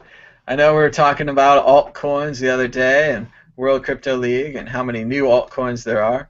Just to go back over today's stories on Google News, a popular story from CoinDesk, why Bitcoin's price has leapt 64% since April. There's, of course, the second story. Did you guys hear what happened to Roger Ver? He had some hacker trouble. No, I haven't heard that. He had some hacker troubles, and someone had broken into one of his old accounts and was threatening him. They wanted money to get the account back. Of course, interestingly enough, they wanted Bitcoin. And Roger Ver, instead of paying the attackers, went to the open internet, went to his friends, and essentially offered a Bitcoin bounty on the hackers. And when this started to get out, the hackers changed their tone immediately and started apologizing and saying they didn't mean to threaten him and they'd give him control of his accounts back and all this stuff. So it worked out pretty well for Roger Ver, thanks to help from his friends and the ability to offer a Bitcoin bounty to the right people. So interesting story. That's pretty awesome. Yep, and it's important to keep all of your account passwords up to date. Keep new good passwords on there because it's the old crappy accounts that you don't use that someone's going to take over and try to embarrass you. So you don't want that. The Watch Dogs or Watch Doge story is being covered and highly covered by the media because this is, of course, the story where you download a pirate video game and it takes over your computer to download and mine Bitcoin. So Bitcoins and hackers together, the ultimate media story, and a great way to advertise this new game, right? This is a really good. I mean, hey, maybe it was just a marketing scheme from them. I was thinking that. Why not just release a pirated copy of your game with a Bitcoin miner in it, as well as not only do you get all this great story, but you probably convinced a whole bunch of people not to pirate your game right here. Saying that pirated games have Bitcoin miners in them. That's a whole new kind of FUD. I think they should just do that for everything. Like, pirated movies come with Bitcoin miners. Ha ha ha ha. So, but it's a fun story. You need a whole FUD agency that just can generate any kind of FUD, for you. The FUD. The FUD. The Federal Uncertainty Department. I think we already have one of those. I think they have different initials. But level red has reached.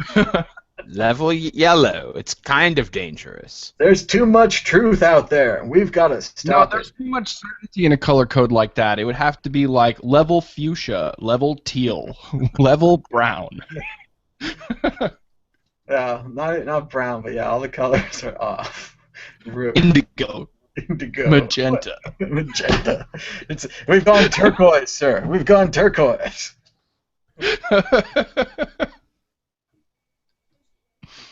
Yeah, I think that the FUD is definitely a new division of government we should get started up. If there's ever too much certainty, if people ever seem to be knowing the truth, the FUD will be there. Mm. What do you So guys what was the consensus of the discussion? So people should um, consolidate and not hold so many altcoins, or it doesn't matter with the Well, altcoin it's a discussion. lot. It's a lot harder. I mean, I think the general idea is we still think that altcoins are the laboratory of cryptocurrency, like the states are the laboratory of democracy in the American example. You can try out something in a state, like California tried out, medicinal marijuana, and then the other states all said, "Hey, that's a good idea. We'll do that too." So, Litecoin could try out a faster block time, and then maybe someday Bitcoin would say, "Hey, that's a good idea. We'll do that too." So from a technical perspective, the value of it technically is still there. But then there comes in this monetary side. Valuing these things monetarily is very fishy. Even with Darkcoin, where you could say, hey, Darkcoin actually does have better tech. Like they're improving it technically. Yeah, You but could I think still, allegedly Darkcoin was instamined. well, I don't know if it's the Instamine, I don't know if it's the speculators, or just that, when there's excitement around a thing, you get a speculative bubble. But there's a huge bubble there, and no one knows it's a bubble until it pops. And that's the problem with a bubble. You don't know. I mean, you think it's good one day, and then the next day it was a bubble. So with all of these altcoins, they might be cool, their ideas might be cool, but does that mean that their coins will have value? I know we saw very early on that Megacoin had the Komodo gravity well, and all the other coins started adopting it to fight off multi-pools. And you'd think that that would give Megacoin some value. Well, long term, that hasn't really worked out. Megacoin, like the other Yeah. altcoins, lost a I lot of think value. that yeah, I agree. I think that some of it is similar to VHS versus Betamax. That it's not the technical aspect and or the quality aspect is only one aspect. I mean, there's the marketing aspect. There's the community behind it. There's the if it was pre-mined or not. I guess that you could say that's the scam, or what did that one guy call it? The scum, Yeah, scam, scums whatever. were intentional scams. Right? No, I think Okay. scums were just No, dirty, kind of crappy coins, and then yeah. scams were like intentional. Anyway, yeah, I mean, I guess that could be a thing too. I mean, you could really just go through a checklist. Is it pre-mined, or is it a scum coin? Is it pre-mined? Is it distributed in a really weird way? Then you can automatically eliminate that as a possibility. Well, and To what's strange is that there are some coins that were pre-mined that lasted so long that they went through a whole nother popularity phase, even though they were pre-mined. I remember Nova coin for a long time I just stayed away from, but it had a great rise. It was worth as much as Litecoin at a certain point, and no one understood why. A lot of these things, it doesn't make any sense. Why should the value of the currency have great value if you can still use it to send things at low value? And this works for Bitcoin too. If Bitcoin was $1 a piece, I could still send Bitcoin to Asia. If Bitcoin's $100 a piece, I could still send Bitcoin to Asia. It doesn't necessarily have to be expensive for me to use it. So we don't know what the value is. I mean, we know that it seems like it's a valuable thing because I like it and I like what I can do with it, and it's more useful than dollar bill. Right? I can send it in a variety of digital ways, which are more useful, like the way the MP3 was more useful than the CD. I can't use the CD in my movie program like you use an MP3. Yeah. Like that kind of example. So you're trying. Yeah, you mean the example, the point where can this coin do anything that Bitcoin can't do? And that's why that's what you have to do with the altcoins, is bring in that next level of what can it do that Bitcoin can't do. And a lot of our discussion that we had was started because Marguerite, coin artist, is a big fan of gold coin, and she likes soccer and she likes the World Cup, and so they kind of made a coin for people that like soccer who like the World Cup. It's kind of a hype event that's coming up. We're all kind of really excited that World Cup's going to be cool, go USA, that kind of thing. But there's going to be a lot of hype there, right? You could pretty much seal into an envelope, there will be a soccer-based coin. You could undo your envelope, you could send it yourself in the mail, just like there was already an Olympic coin There was an Olympic Yeah. coin for the Olympics, and it went up and it went down. And I hate to say it, but to the soccer-based coin, you kind of have the same chart. I really believe. Like unless maybe if you do it for next World Cup too, but that's 4 more years from now. Yeah, but So, couldn't. Yeah, I mean, I'm not. I mean, I think altcoins are great. I mean, from the perspective of creativity and innovation and all that stuff. Of course, they get pumped and manipulated and all that. Like as the in the problem really discussion, comes with that's putting true. monetary value on them. Like Yeah. technically, Yeah. any new piece of software is cool if it lets me do something that I couldn't do before. New video editing software, new photo editing. Hey, offerings lets you worship Chihulu, and no other coin worships Chihulu.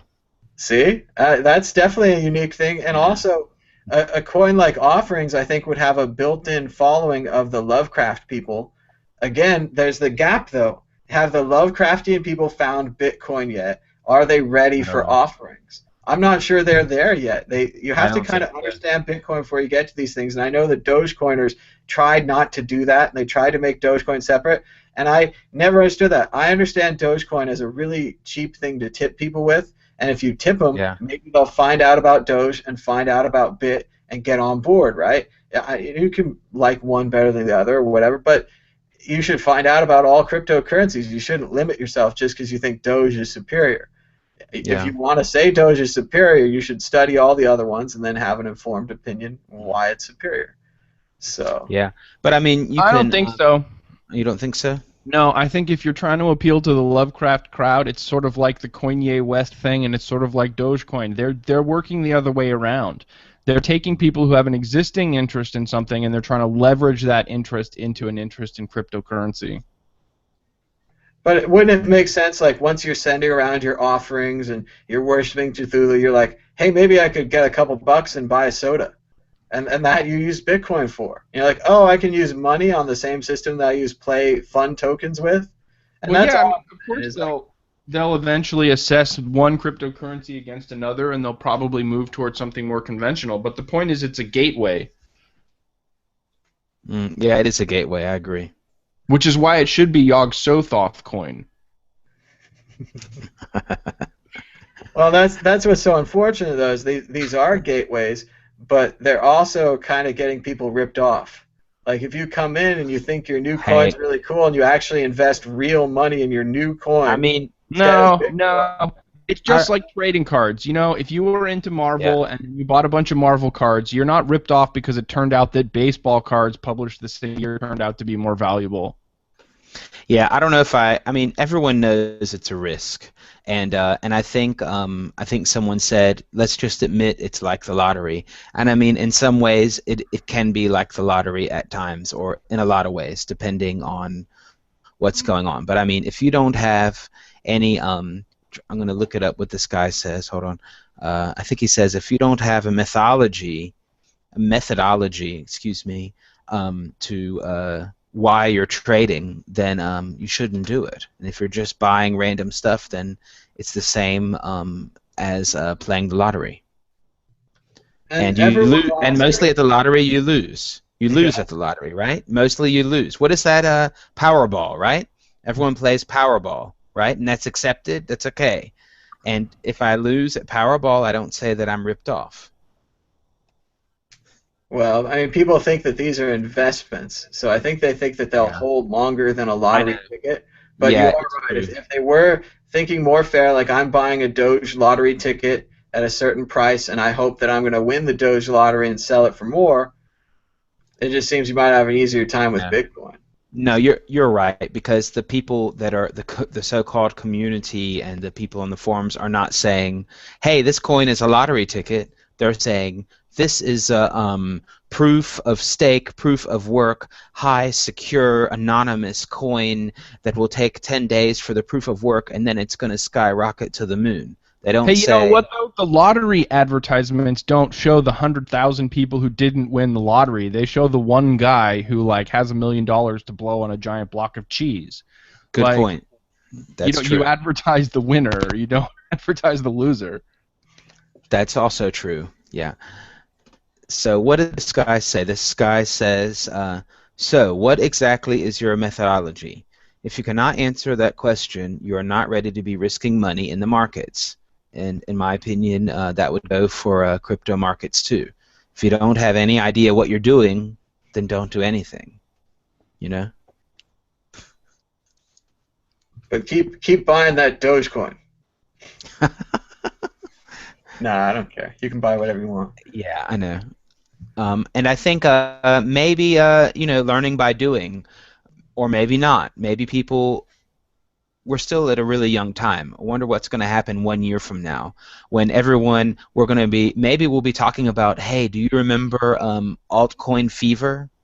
You know, there was Doge, and then everyone tried to copy Doge. There were the animal coins, and then remember and there was the second wave, the national sovereign thing, and then there was the anonymous thing, and there was the proof of stake thing, and then there was the, I don't know, the combination where you have to have everything. Yeah, You know, you're like resistant. Yeah. oh yeah, ASIC retardant, ASIC resistant. Super secure, whatever, and then maybe in 1 year we'll look back and be like, oh yeah, that was the altcoin wave, and maybe it'll just be a wave and it's over. Who knows? We don't know exactly what will happen, but I would say it's important not to try to analyze these purely by logic, because the last time that altcoins were way down and everyone was all depressed about it, a couple of weeks later, Litecoin shot up to $40. So it's not always logic. Like we might feel like we're in a down point now, but if Bitcoin goes back up, the altcoins go back up to match Bit is one of the theories. So, we just need to get Max Kaiser to mention a price target, and then all alts are up. You know, Max Kaiser is he's starting to become the kiss of death to a lot of coins, because he just mentioned Darkcoin the other day, right before the fork. Almost on purpose, you'd think. He was like, this Darkcoin looks pretty cool, and the next thing you knew, it had been forked and removed from the exchanges temporarily, of course. But maybe that's the theory of coincidence. Coin incidents. Coin incidents. Hey, that's a good. Yeah. Well, I think we're about running out of time here for Bitcoin Talk Show. People have started showing up. We were around 12 viewers most of the show, but now we're up to 18. So welcome to the new viewers. If you want to rewind back, you can hear me talking about the Jim Carrey 2008 movie Yes Man for over an hour, uninterrupted, as no one called or asked questions. And I really had nothing else to talk about. That's what interested me at the time. But you can all go check it out. It's kind of a cheesy romantic comedy. I built it up to be more than it is. But I think it has a nice message, even though we must temper our positive thinking with action. Action is what really matters. Sitting on a pillow thinking of the perfect world is not enough. You have to wake up and go out there and take action and improve things. Every day, just a little bit, incrementally. It's hard work. It seems like you aren't having success, but if you keep working at it, you will have success. And that's the lesson of Bitcoin, and the lesson of action over motivation and action over a great amount of time. You just have to keep working, keep showing up. Davi, Theo, do you have any last words for the show? Davi, go ahead. I don't know. I think this is a good show. Thank you both for your service. Everyone check out in the background there at Bitcoin Not Bombs. You can order hoodies for the homeless. If you buy a t-shirt, they'll donate a hoodie to the homeless. Davi's got some t-shirts left right there. They look like that. They've got the Bitcoin Bomber logo on them. I'm wearing my Bitcoin Bomber hat, hopefully available soon, from Bitcoin Not Bombs. Excellent looking hat, if you ask me. I stitched it myself. Theo, anything to say in closing from Frankfurt? Actually, I got, what was it again? Johnny Bitseed? Johnny Bitseed and the Crypto Party. Yeah, hey, that goes together really well. Let's keep that. Johnny Bitseed and the Crypto Party. And we should spread the word about encryption everywhere. Get everyone to encrypt their email, encrypt their cat pictures, just encrypt everything so that we'll be at a higher level of security. And also, like Jan said, we should be trying to make cryptocurrency cool. So you kids out there, you should be arguing over algorithms. You should be discussing them, and you should learn all the little details like you learned all the little baseball player details. Cryptocurrency, cryptography is cool now. So be cool and learn about it. I think that's going to be about it for Bitcoin Talk Show. We're crossing over 3 o'clock, so we got to get out of here. I'll talk to you later. Bye-bye. Bye.